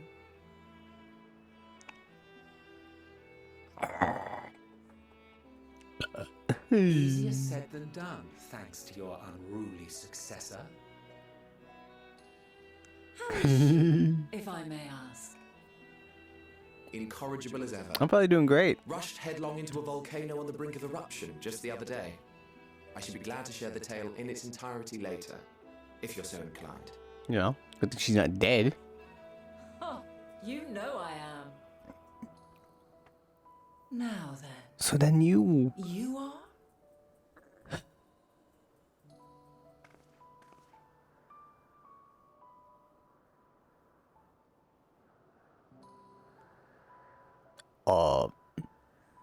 You looking at me, we good?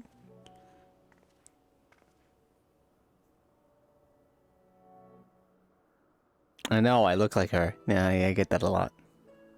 I say, have you perchance come from the future? What? Huh? No. I do not believe we have ever met, yet I sense my magic upon you. No. Therefore, if I wove the enchantment, I could only have done so at a later point in time. You're so silly. You're so silly. What manner of magic is this, if I may ask? Shut up. Everyone stop talking. A traveler's ward, of course. We're gonna fuck up the It prevents timeline. the corruption of one's ether.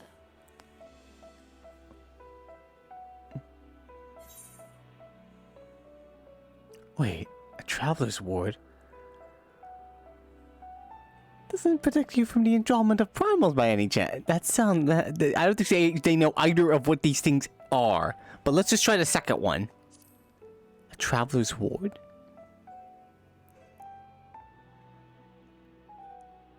Primals, you say? But I'm not familiar with such beings. But if they enthrall by warping the balance of ether, then yes, the magic would afford you a measure of protection. You I do gather become the from heart your of Hydaelyn, question yes. That you are not ignorant to its presence. Yeah, I know of it. Hold on. From the future? That's absurd. You're absurd. She's lying.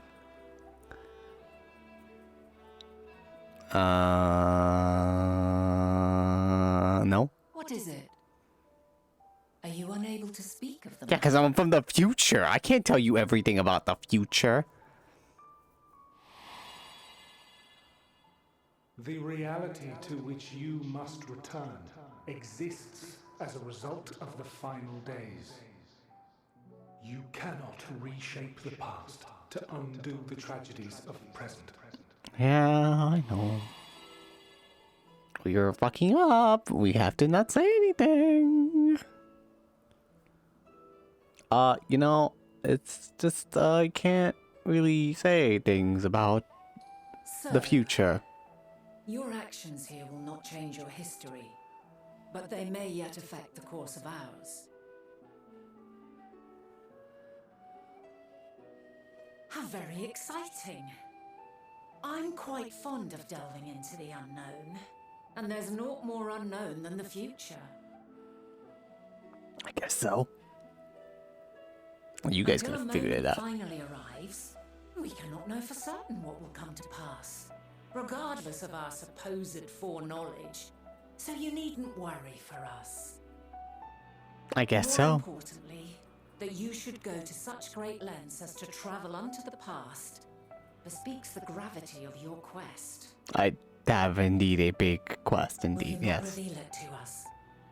Mayhap we can be of aid to your cause. Okay, let's just say that,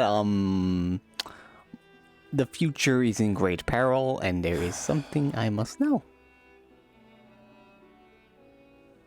If this is true, then you've been keeping quite the secret to yourself. What? I can't say shit about the As future? a representative of the convocation, I will hear it all. Your identity, purpose, everything. No. I guess. Why don't we move to a place more conducive to calm conversation?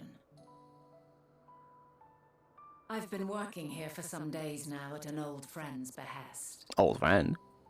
If it is agreeable, we may make use of my accommodation at Poiton Oikos. Oikus. Oh, I laughed at that. Reminded me of pigs. Wink. We were meant to meet. I am certain of it. Probably, yes. I'm very certain of it, too. I feel like we are definitely meant to meet. So clearly, and sent you unto myself in the past. That's not exactly what happened. Precisely the sort of mischief I would get up to. And quite inspired, if I do say so myself. Is that what happened? Would I have done that?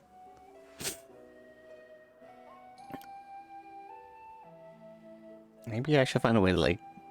There is the memory altering device. I could just erase everyone's memories and be like,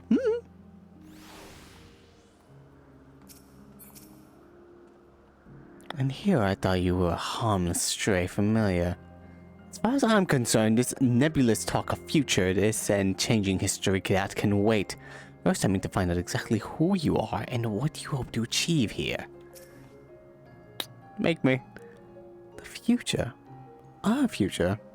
I'm definitely curious to hear more. Oh, you're definitely alright. Yeah, My apologies, but before we can move along, a colleague asked me to help with a matter I'd rather not leave unresolved. It involves finding certain concept-engraved crystal and quick-fingered aureus, which I made off with it. Oh, the damn Spriggan. An aureus, you say? I think we might have seen the culprit being distracted by that business with the shark. Would you like to follow us? Like us to follow its ethereal trail? That would, of course, lead us to the aureus. There is no guarantee that it hasn't dropped or stashed away the crystal you seek. Please, even that much would be enormously helpful. While you are hunting down the thief, I can follow behind and scour the forest floor just in case. Could I ask you to join the search? I would appreciate your another pair of eyes to cover land to the west of here. Sure, no problem. Many thanks. There's a small bridge leading to Point in Oikos. Let's meet up there once we've exhausted our efforts.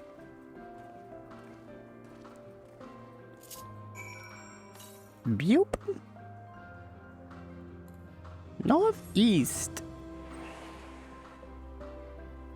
Sorry, I'm going northeast. Kalmelios Zapharos.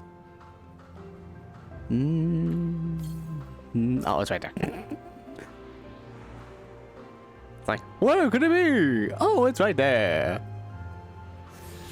She said that basically I can't change my history, but I could change theirs, kind of. You know, time travel. Why is following the same plot to Endgame?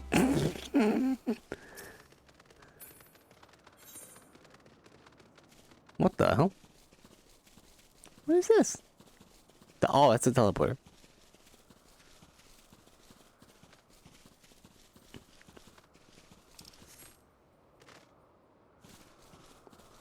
My guess to keep the timeline from diverging or making into an alternate universe or whatever the heck that's gonna go on. He does say that we can't basically change the future no matter what, but I guess this maybe could put them on an alternate universe. As long as my spell can take me back to, well, can I just teleport back? Let's see what happens. I can't teleport back. I could just keep going.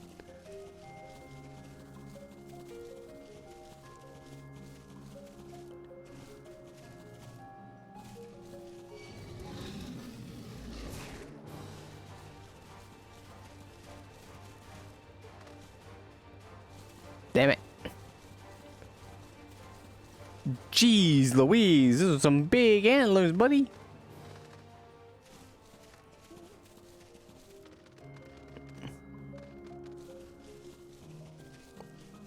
Oh, graze its tail.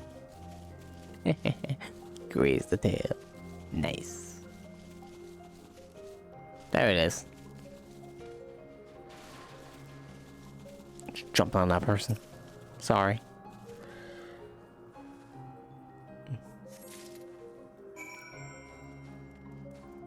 Bum, bum, bum, bum, bum, bum.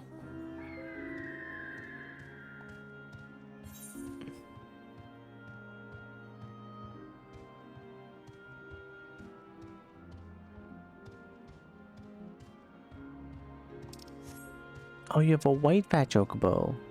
I wonder if you can change the color of this chocobo. And then you can change the color of your regular chocobo, but can you change it of the white, the big fat ones? The problem you present is vexing enough without adding the old Azem into the equation. And she wonders why these lines upon my brow grow deeper when she herself wields the hammer and chisel. Hey! This person's standing next to them. The Azem's both mentor and student are a force to be reckoned with. I find them a delight personally, but they have a habit of making Emitzuk look up as if a bit down sour grape. No.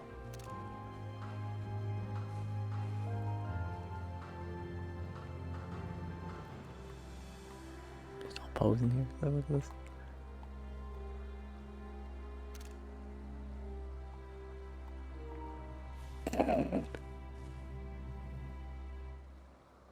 Are they doing Jeepos? They are. I think they're trying to take a photo. Well, I have to take my own photo, so you can take me out of the shot if you want as well.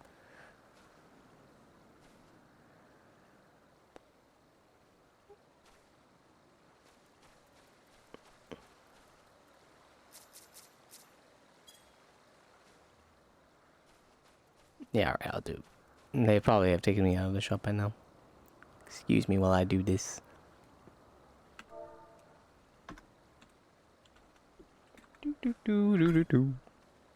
Damn it! I hate you. Stupid location.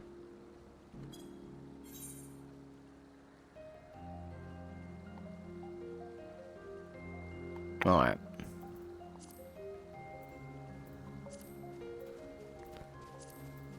Oh. Just, okay, do that. Use emote. And I will do a...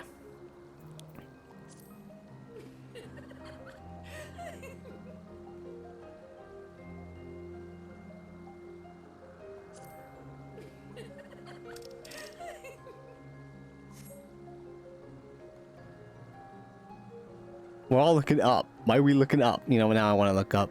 Can I look up?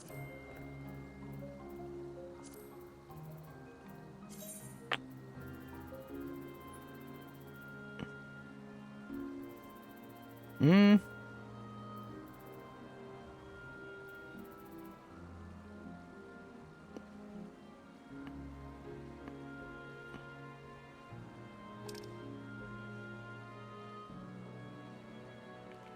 Alright, that's pretty good. And then we'll zoom in.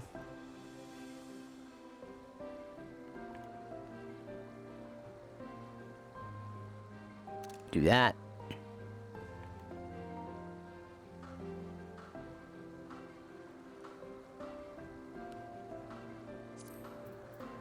And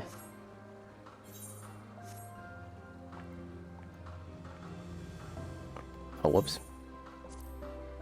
Oh, that's why.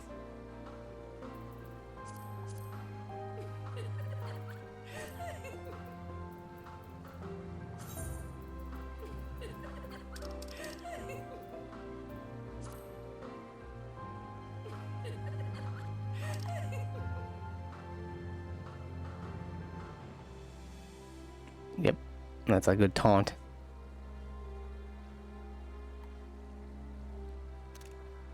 Perfect. That is just great. Oh yes, hang on a second, I gotta do something. Let's see.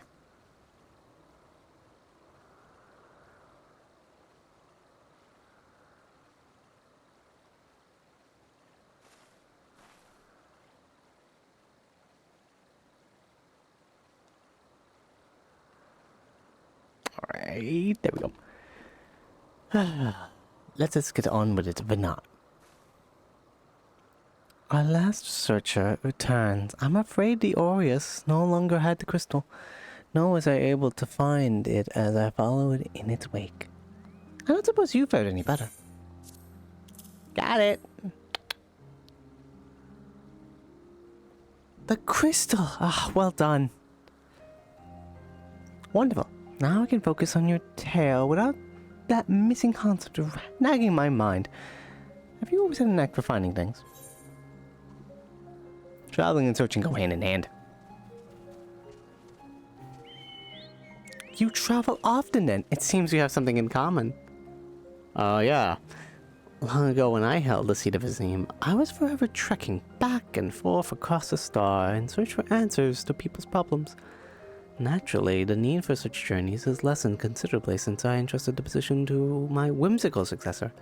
Yet I am still eager to come running should an old acquaintance or new interest require my personal attention. That is what brings me to Elpis, in fact. Many times has my presence been requested, my opinion sought concerning the habitat of this or that creation. Agreeing to help locate that missing crystal was a minor distraction, which now promises to become a major revelation. How strange and wonderful. It is the way one thing leads to another, wouldn't you agree? Yes. Yes, I do. Alright, gotta use the bathroom real quick before we get into this conversation. Dude, like, while I was washing my hands, I was rubbing them together with the soap, and a fucking tiny bubble appeared and it floated upwards. I was like, oh shit, that's fucking rad. That's all I had to share. That's all I was like, man, it's nuts. Let me see if the stream is being played. It is, it's right there. Yes, it is. Oh, it's just my bar. There we go. Okay. Alright. But not. Let's have a conversation. Why not? A past not yet come to pass. Thank you again for your timely help, Nadan. 'Tis time I returned the stolen property. If you would go on ahead for my accommodation, I will join you as soon as I have tended to the task. Follow the path straight ahead to the building at the top of the slope. I have the entire place to myself, so we can speak without fear of being disturbed or overheard.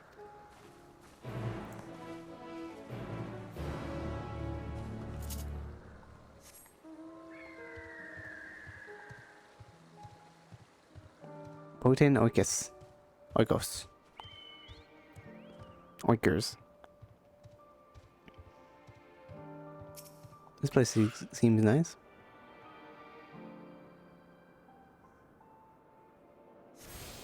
So she apparently lives here. Crazy. Ooh.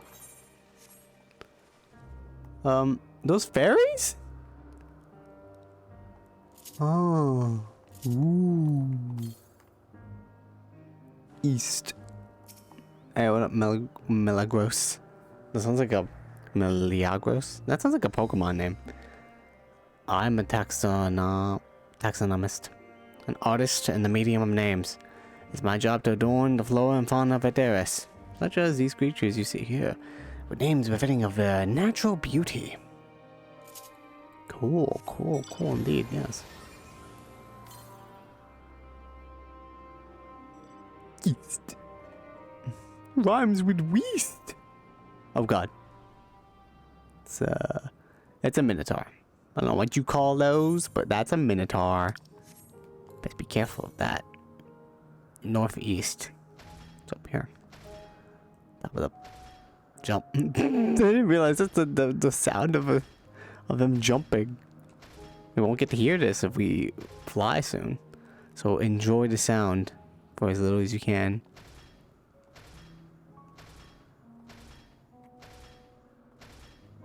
Yep.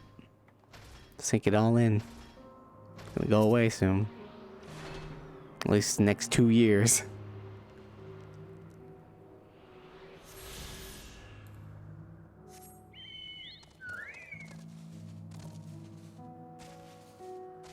Like how it shakes in the air, like. Maybe it's supposed to. It's shaking in the air because like it thinks it's going to I'm going to transform into cake so it can fly, but no.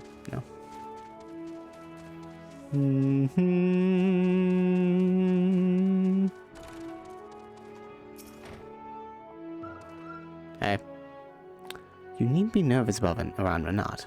Those white robes mark her as one of the fair and impartial reasoning. Aside from the emissary, Elizabeth, such garb is worn only by those who have stepped down from the public office to serve as advisors. Whatever you have to say, she will listen without judgment. Yes, this will be far more comfortable than interrogating you on the side of the road. Yes, I guess I get to be interrogated in this table. Welcome to my temporary abode. Please make yourself at home while I put on some tea.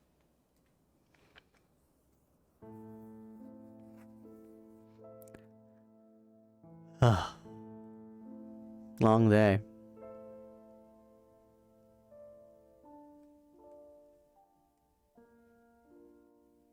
All answers. A wonderful aroma.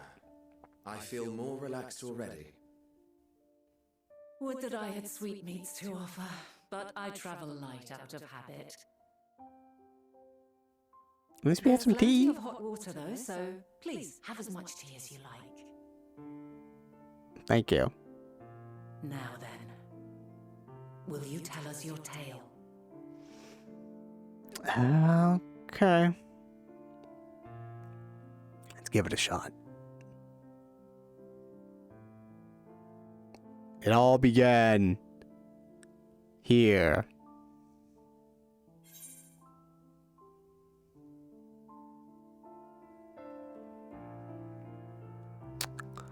A calamity called the Final Days has befallen the world.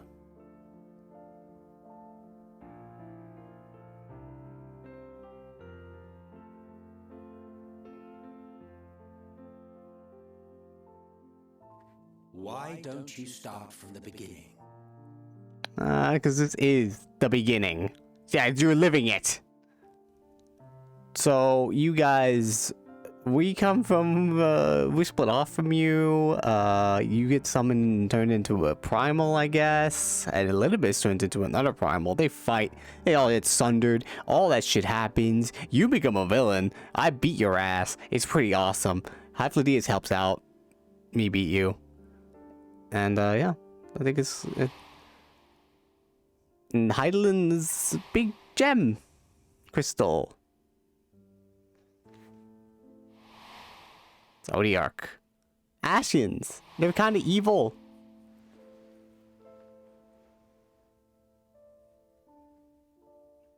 I'm going all in. I'm just saying everything. You were so depressed you create a fucking city. It's a pretty cool city. It's very pretty. And then Van Daniel kills himself in the Zodiac, and then the final days has happened once more again. And that is the tale. I hope you're all happy. Well, that sucks. They're all like, oh, this sucks. This is terrible. Preposterous. Utterly preposterous. Why would I lie? Why would I lie about this? While not the words I would have chosen, I too have my doubts. Much of it borders on the incredulous. What of you, Vanar?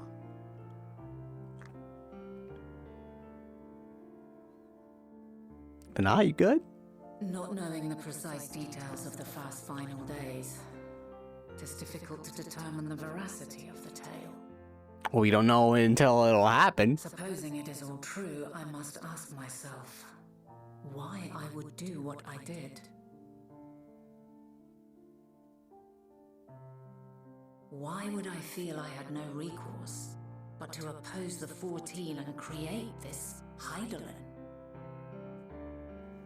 Circumstances change, of course, but it would not have been an easy decision regardless. No, there must have been a reason. One compelling enough to force me to take such drastic measures. Well, Then there is the Elpis flower, which I said would serve as a guide. yeah. You did say that. That it's of I've been import searching to for your it. mission is plain. But your presence here leads me to believe that this place also holds significance. But what could it be? What are we meant to accomplish? Might it not be simply thus? In the future, whence she came, the final days could not be averted. Mankind has no choice but to flee the star. As much By as I... alerting us to that eventuality, Yeah. perhaps you wish to pave the way for other futures. So now this is an alternate timeline? Theoretically speaking, it is a possibility. Yet if that were my primary objective, I see no reason to guide our friend to Elpis specifically. The capital and Amarot, or even my own home would be more logical destinations. Well, this was your home. But I guess, I don't know, yeah. True, true. I note also that Heidelin did not specify a point in time to which she must return. She just told me, follow the flower, and then I followed it to Elizabeth, Maybe and inferred that it was he not took me here. critical that we should meet. this is just a byproduct. Ultimately, she had reason to believe that our paths would converge, coincidental though it may seem. Island's playing 4D chess. Literally. She assumed I would time This is travel. Quite a puzzle. And we do not have all the pieces. Hardly any. But we do have one immutable fact.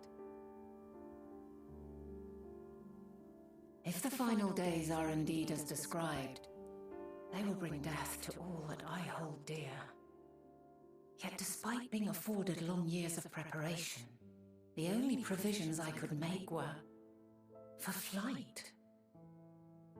Yeah. My first and foremost endeavor would be to find a way to forestall the coming doom. Even the 14 failed.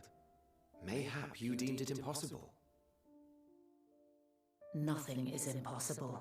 This I have always believed.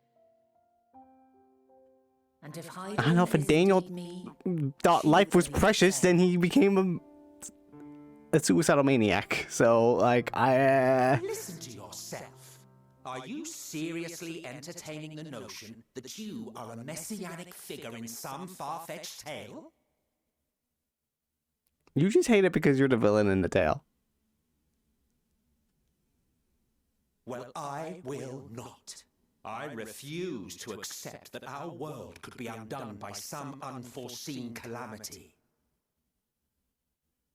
I also take offense to my portrayal as a megalomaniacal madman. I'm sorry, it's To the sacrifice truth. oneself for the star is a noble act, and I would hold those who gave themselves to this zodiac in the highest esteem. Yet, you claim I recreated Amarot and populated it with phantoms of our people? A bizarre indulgence that would be insulting to their memory. Well, lots of things changed. You people changed. I even invited you there. Literally invited my own downfall.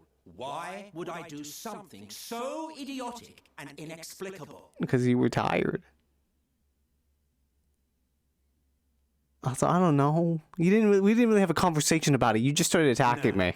I will allow that the hypothetical Well, we had some task of conversations. restoring our world would be daunting in the extreme. The thought of having to bear such a burden for 1,000 lives horrifies me. But I would never forsake my duty. I would never forsake my brethren.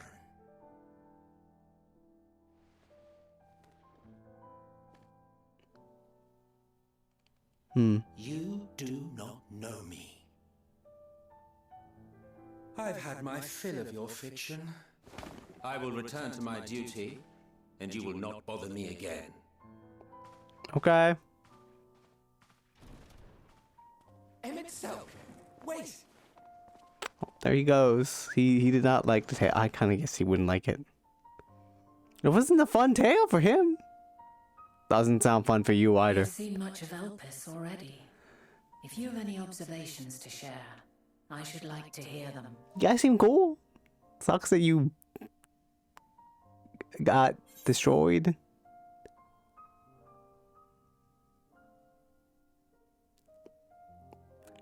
I'm still trying to make sense of it all. I mean, I feel like Dynamis is the key, but like I'm also like I'm still trying to make sense of it all. A lot of it's insane. The fact that I'm even here. I see. Then for now, it might be best that we follow your lead and investigate he who will become Fandaniel. I guess. If Dynamis is the self-same energy as Akasha, as it likely seems, we would do well to learn more about it.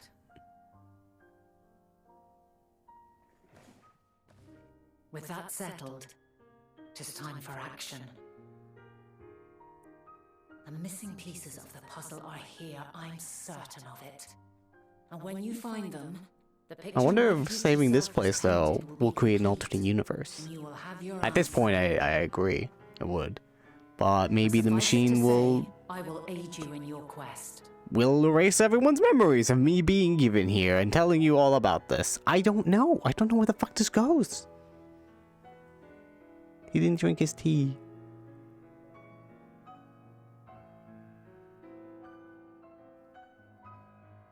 Have faith. If Emmett Selk is the man Azum described to me, we've not seen the last of him.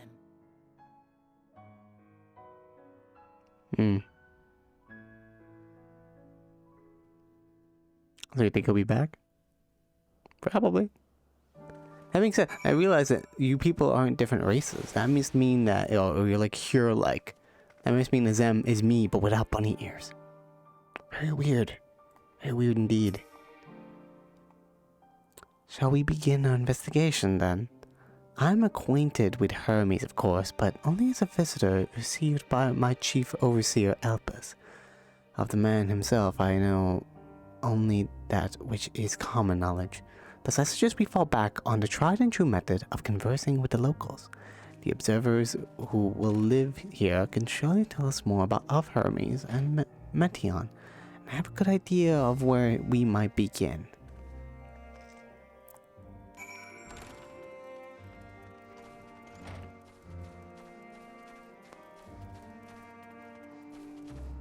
Oh boy, it's 2:02 a.m. This is a.m.? Damn. I mean, I know I've said it before, but it's still weird. It's so crazy. See you, the woman standing in front of yonder building. Her name is Isamine. She is one of who made arrangements for my stay in Elpis. And from what I recall, she has held her position here for quite some time. Chances are she can provide us with some insights. Go and ask your questions. I will help with drawing out answers if need be. But I leave the choice of a topic up to you. Got it. Alright. So, you come around these parts often? Questions for me? Well, I suppose I have no other pressing duties at the moment. Oh? Oh, he's just like the dating sim in fucking Shadowbringers?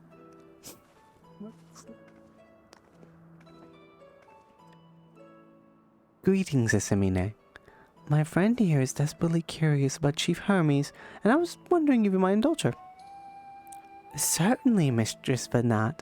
Anything to be of service. What do you wish to know?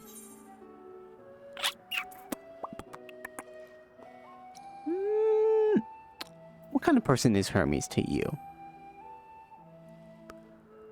Well, I can only answer from my own experience, but I would describe him as a quiet man.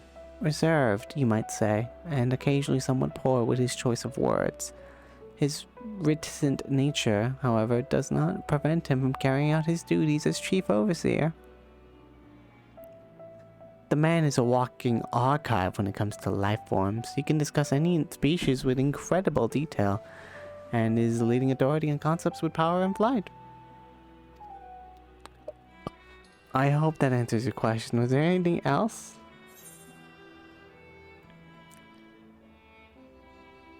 How long has Meteon been here?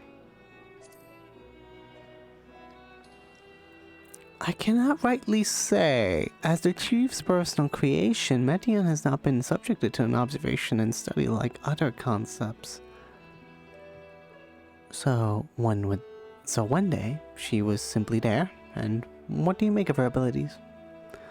I understand that she's a highly unusual familiar, able to read emotions and communicate directly with one mind.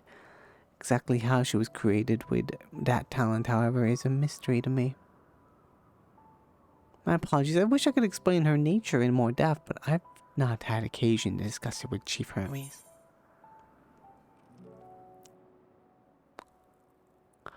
Do you wish you knew him better? The chief may not be the most gregarious individual, but he engages with us as is necessary for everyone to perform their duties. I wouldn't want to intrude upon his privacy for the sake of curiosity. Though if you wish to learn more about Meteon, you could try speaking with Timios, another expert in the creation of flying concepts. He should be conducting his observation on the banks of the stream, somewhere to the east. Oh, unless you take particular joy in rambling discourse, I suggest you keep your questions concise. You shall keep that in mind. Thank you for your patience and your insight. Think nothing of it. If there is aught else you need during your stay, please don't hesitate to ask. Come, Joanna. I think we've taken enough of Isamene's time.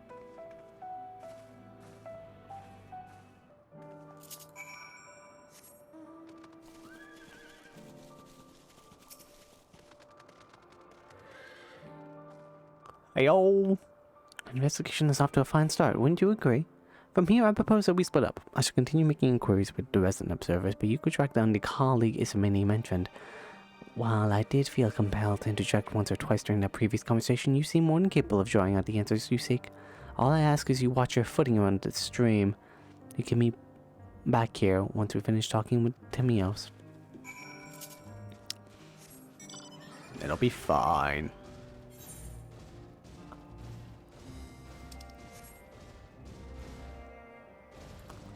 Boop. The west. A little far off from the quest here. Just keep going.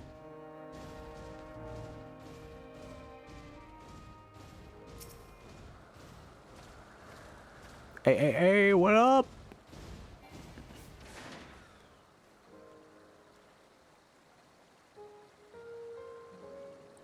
Yes, I am Tim Miles, but please keep your voice down. You'll startle the birds. I don't see any birds. But okay. Let's just start yelling. Alright, let's do this. So, what is it we wish to speak about?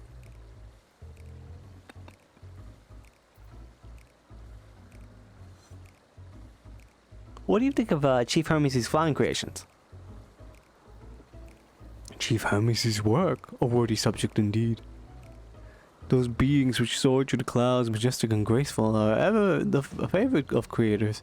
Ever even now, with so many varieties in existence, the flood of newly imagined concepts continues unabated. What sets the Chief's creations apart, however, is how they benefit from his boundless knowledge of a celestial realm. Birds that climb so high that they can disappear from view, others which traverse the boundaries of sky in moments, and all without riding the current. I know of none save he who can conceive of such marvels. Even we who prize elegance or form above all else, or something, goddammit. Metian too is a marvel then. Hang on. What did you say again? Dumbfounded by his genius. Okay. My opinion on that matter would be superficial at best. Despite my admiration for Metian as a concept, I've never delved too deeply into her inner workings of her nature. I know that she has a gift for communicating via emotions, but otherwise her abilities are a mystery to me. If Chief Hermes would choose to submit Metian's concept to the Bureau of the Architect, then will the design be registered for public scrutiny? Analyzing a colleague's creation before that step is frowned upon, to say the least.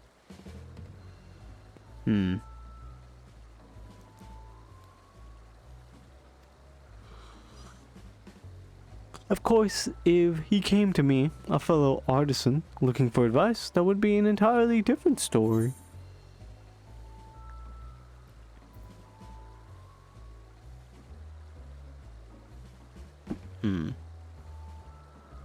Do you know of Dynamis and Entelechies?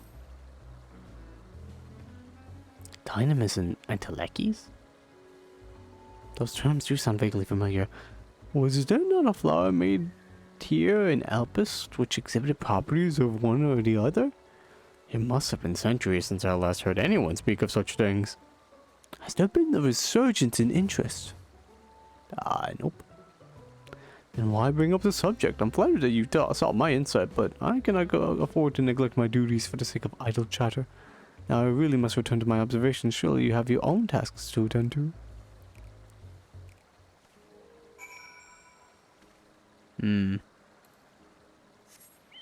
I'm pretty much sure he's told me everything I already know. That didn't take me anywhere.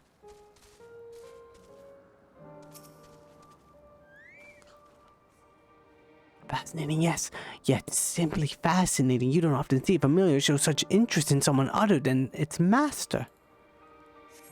Yeah, you know, I guess I try, huh? So does Metian. You know, Metian is an interested individual. Good girl. Hopefully she doesn't die.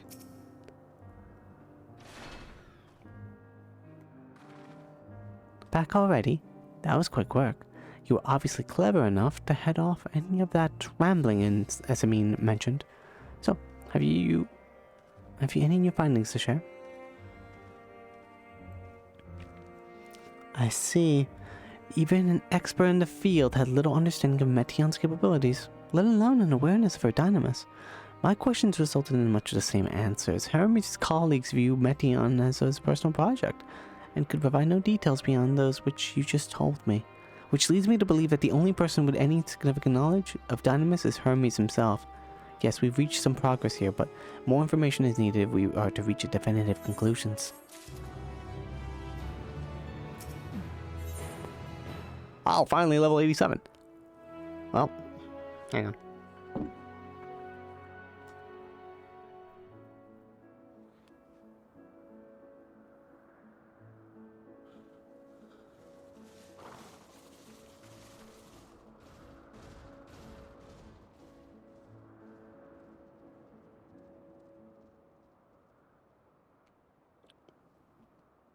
There we go. At present, the strongest link we have to the final days is the power of Dynamis and the entelecchies which can control it. Yet most scholars are only vaguely aware of these terms, let alone study them in any depth, except for Hermes, it seems. Thus I am inclined to stay our current course and learn all we can about the Chief Overseer and his familiar. And on the subject, was there any aught else note you can tell me about Metion, aside from her unorthodox method of communication? Moreover, she has sisters. Oh, this was... She and her sisters were created to journey to the stars in search for intelligent life. I rather you wish had mentioned that earlier. In any event, would you care to elaborate? She has sisters. They're the energy he talks about, you know, all that jazz.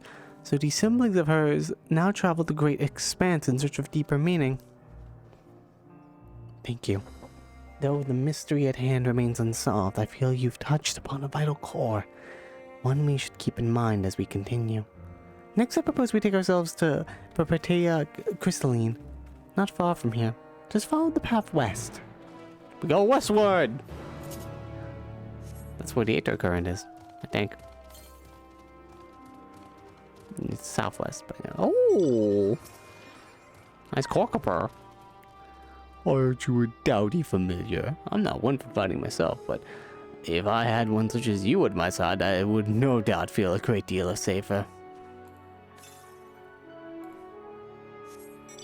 Let's drive this baby southwest.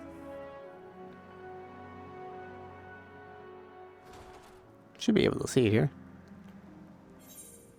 Ah.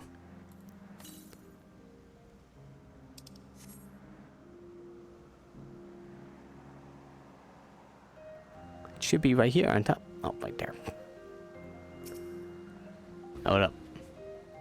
Those fish that swim up waterfalls may have...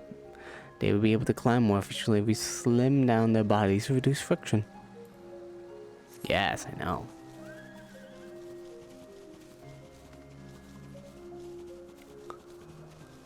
Bum bum bum bum bum. Yeah, we're now at 87, huh? We're more than halfway done. I can't climb this fucking... Oh boy. Oh, we neared the 4th dungeon. Dungeon that I've heard is insane. Actually, I think we'll end off right before the 4th dungeon.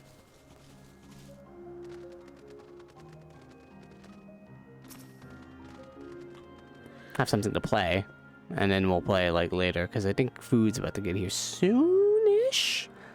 The tower and that one further along are both part of Perpetua Crystalline, the facility where they archive all of Ebis' observational and testing records. Despite how they appear from the outside, the interior is actually a vast area of magically interconnected spaces, and while fascinating, it's not the reason we're here, is it?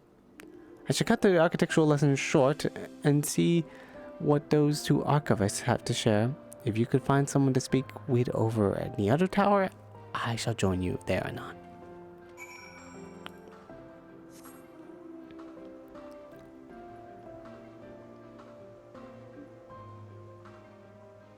Hang on. Leave me alone. Leave me alone. Hippocurfs. You wouldn't get here, would you? You wouldn't dare. You wouldn't dare.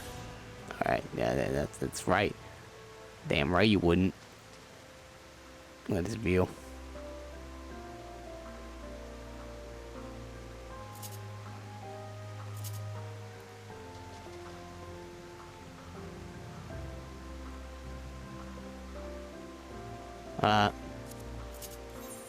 Let's do a smile.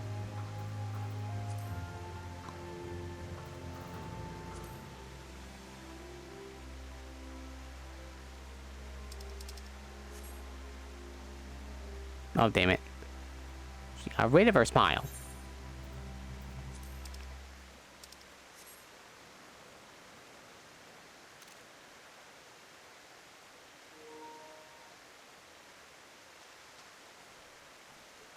hard to do, I don't think you do G-pose while sitting down, which is a weird thing. Why can't you do that? You have to be able to, right? Or you have to start sitting down before you do the G-pose.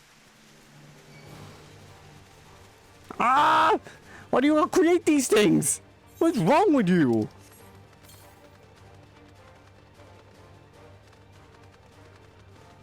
Back. I said back. Don't make me kill you. Yeah, that's right. Let's go back. Phase through that grading.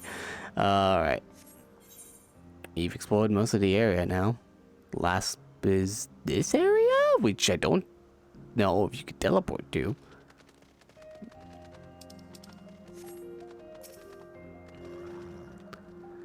Huh. You have questions for me? Certainly. Just a few moments while I conclude my current appointment. Sure, take all the time you need.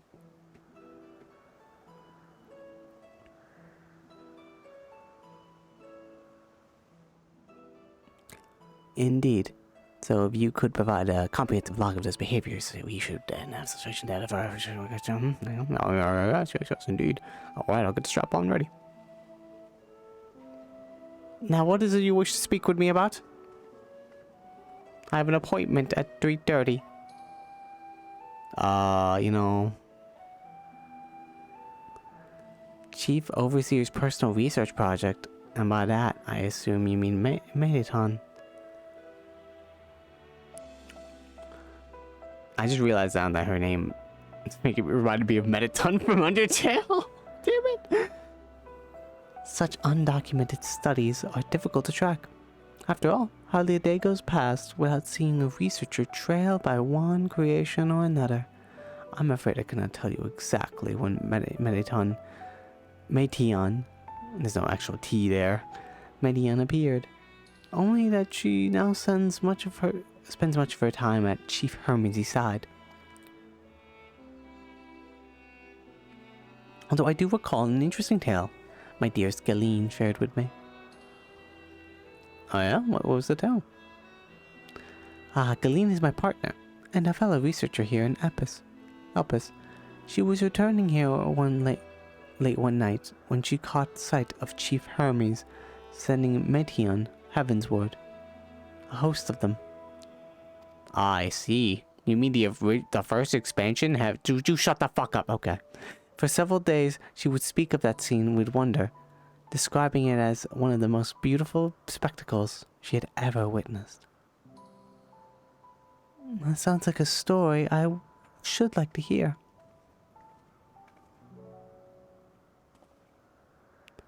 Mistress Vanat, I thought you had already returned to the surface. Permit me to thank you again for your invaluable contribution to our concept placement proposal.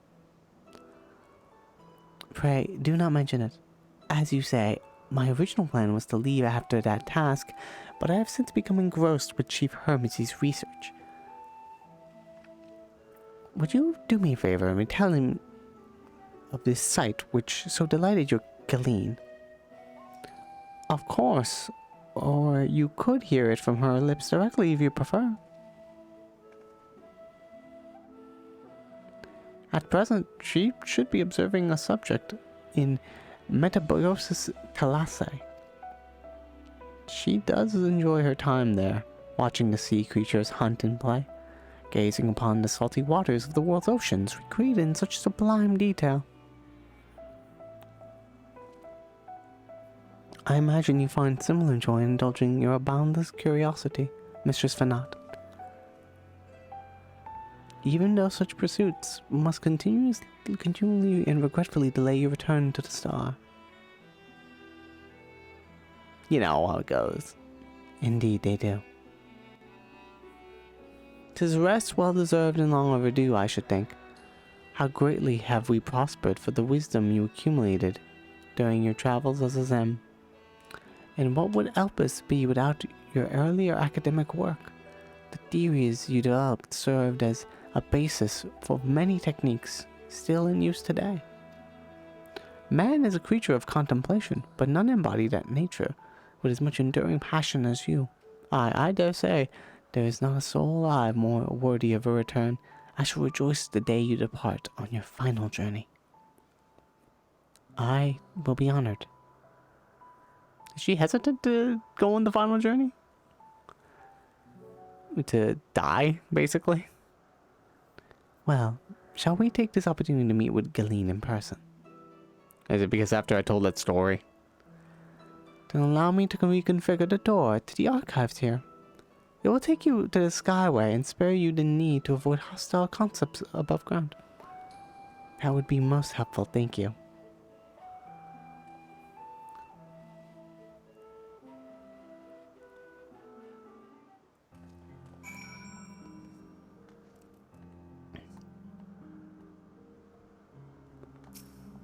Thank you, Active Archivist. I've opened a way to the Skyway. Once you pass through the door, simply walk straight across the next tower and ask for admittance to the upper tier. Upon arriving in the upper tier, walk straight across the Skyway and you will find yourself at the entrance of Metabiosis Talasai. Galeen will be eager to share her tale with you, I'm sure.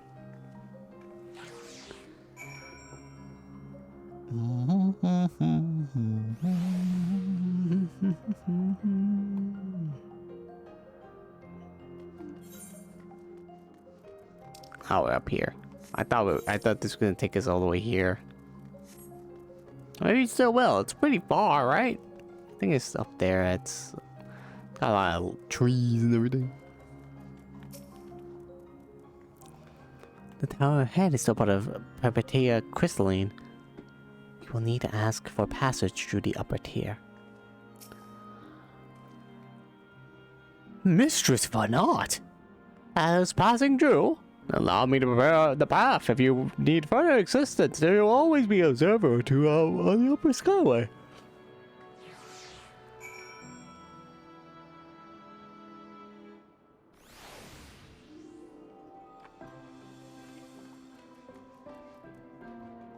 Let's drive, baby.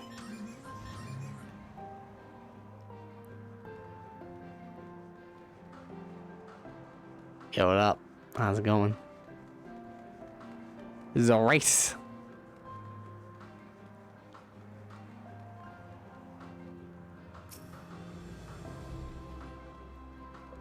Though it leads to Telasy, but perhaps we can trouble this person for assistance finding Galeen. Mistress Vanat? I was not told to expect it, but we would have prepared an official welcome. Please, there's no need for fanfare. I only wish to speak with Galeen, if that might be arranged. Yes, Galeen. I will inform her immediately. But she may be engaged in the testing phase. You could be in for something of a wait. Should I let her know your business is urgent? That won't be necessary. This lovely view will keep us occupied until she is ready to receive us. I guess we'll have a heart-to-heart. So, what'd you think of my story? Was it, terrible? I know, it's pretty sad. A delightful breeze and a breathtaking view. Mm-hmm.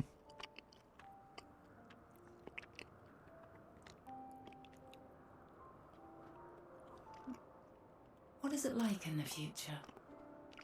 Is the world still a beautiful place? Damn straight. So many beautiful zones. Others not so much. As beautiful as ever.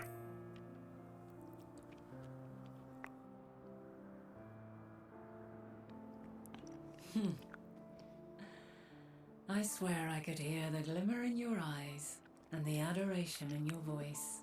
We got Limsa. We got Gudania. We got Sand Place.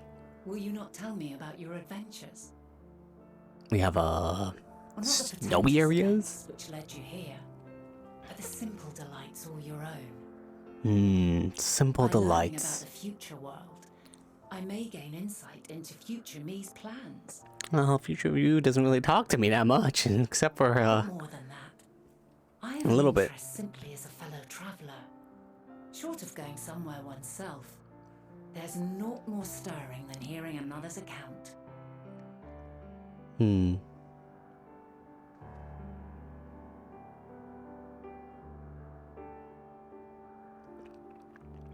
You know, it was a cool time where I had to make a feast for some assholes. It was kind of boring, but you know, it was still nice. I remember that time when I rode a couple dragons. It was pretty awesome. I stopped the Dragon Song War. It's great. You know, there was one time where I'm thinking about the simple delights. So many small stories in this game. Incredible. Would that I could have been there to see it.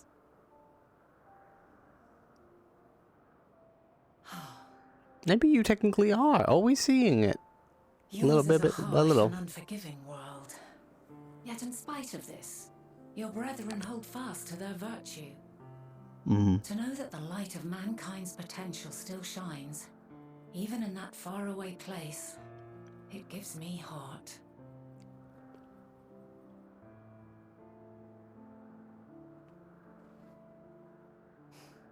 Thank you for regaling me with your tales. I will treasure every word. No problem. As you know, I was once a scholar. And among other things, I sought to understand the workings of the world. What exactly is ether? How formed the laws of nature? Whence sprung mankind? Riddles and mysteries beyond counting. Over the years, I have managed to find answers to some few of them. Yet rather than attain a sense of mastery, the more I understood, the more I came to hold the world and its miracles in awe. We too are miracles, each and every one of us, born of the warm breath of life that traverses the heavens, swirling through eternity. When I fully grasped the improbability of our existence, nothing felt impossible anymore. Oh yeah? If it could be imagined, it could be done. So basically you had a lot of existential ideas. Existential thoughts. Over the years, I managed to find answers, some few of them.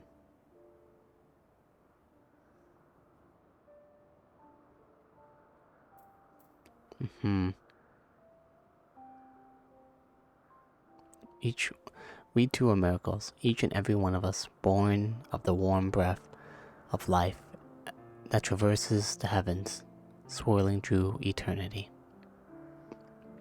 If we grasped the improbability of our existence, nothing felt impossible anymore.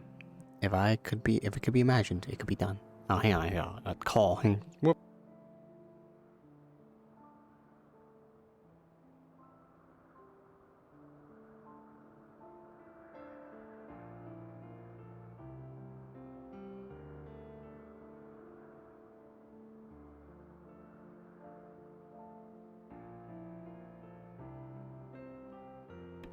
The food is ready, so we'll get this cutscene done, and then we'll see.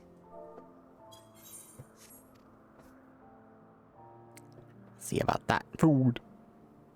A passion swelled within me, an epiphany dispelling all preconceptions of what was natural and true.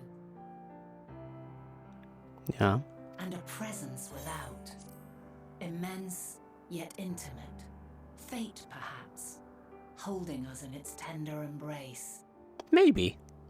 As reassuring as it was intimidating. And we were all fated to be here. I became of creation's fragility, built as it is upon precarious happenstance. I was overcome with an irrepressible urge to know the world more intimately, to hear its voice, feel its breath. Hear, feel, and think. I ventured forth on a journey that very day, so very long ago now.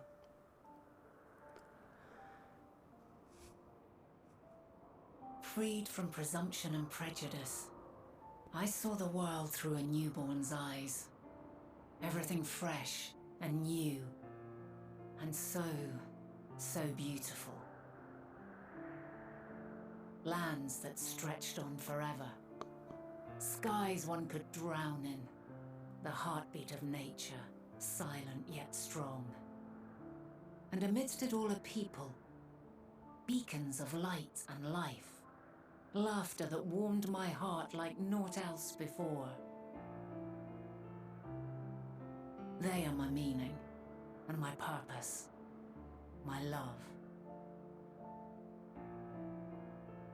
And so long as they need help, I cannot return to the star. Perhaps my future self is still waiting for it. But I wonder if you still feel that way in the Let future. go and walk unto the end. You want to go on the moon Safe in the knowledge and that man will find his leave own it way. behind? You said that you don't want to do that. At least your current self doesn't. You, who are Past our self. future, Time travel. You know how tell it'd be. me this, and tell me true. Has your journey been good? Has it been worthwhile?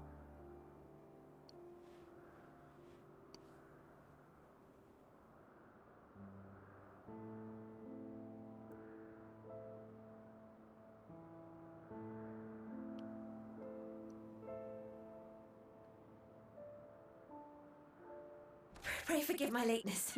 Can answer a question. My observation subject was rather irritable, and it took a while to settle it down. That's no problem. Apologize. Your work takes precedence. Besides, we had a pleasant conversation in the meantime. True. No, just You're converse. too kind. Now then, I'm told you wished to ask me some questions. Indeed. I have an interest in one of Hermes' creations. Meteon. You witnessed a host of them take flight, yes? Oh, that! Yes, yes, I did.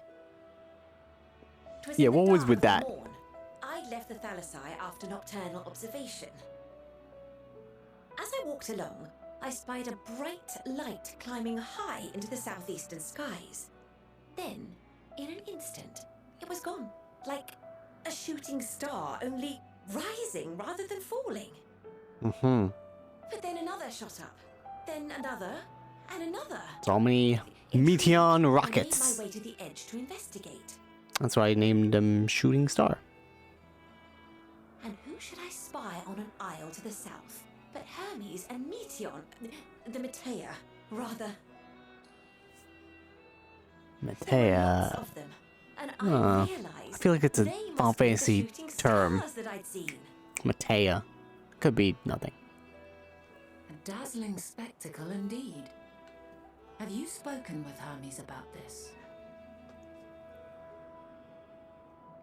Oh, yes. The sight left such an impression on me that I approached him about his mystery project the very next day. And I assume he kept it a Alas, secret. He said that he couldn't reveal anything just yet, that he needed to conduct further tests. Uh-huh. It shouldn't be long now, though. He Yeah. often returns to that isle, and I have a feeling he's nearing a breakthrough. That'd be really cool. That being said, I wonder... Does that have anything to do with the future? Splendid. Will they actually come We are back? likewise eager for the details. They're just setting up for an Well, next arc! That is all we wish to ask. Who knows? Thank you for taking the time to indulge our curiosity. You're very welcome. It's always a pleasure to speak with other inquisitive souls. Oh, and will you be descending now? If so, I shall link the doors for you. Please.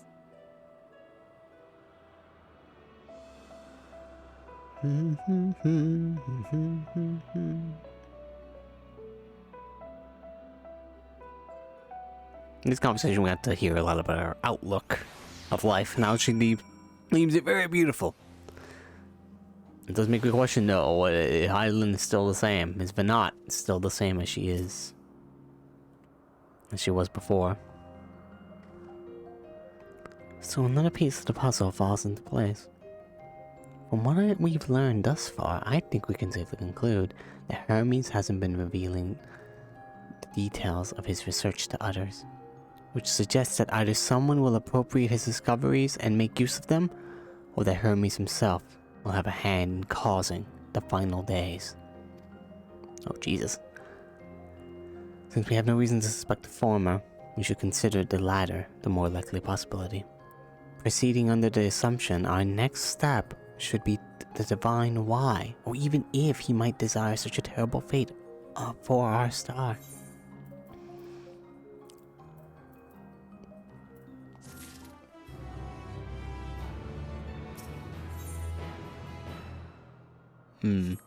Should continue now.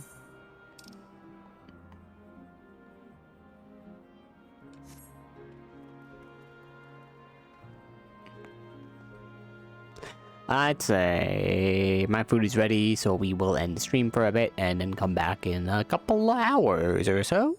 Yeah, I made some good progress. Yeah, we went from 86 to 87.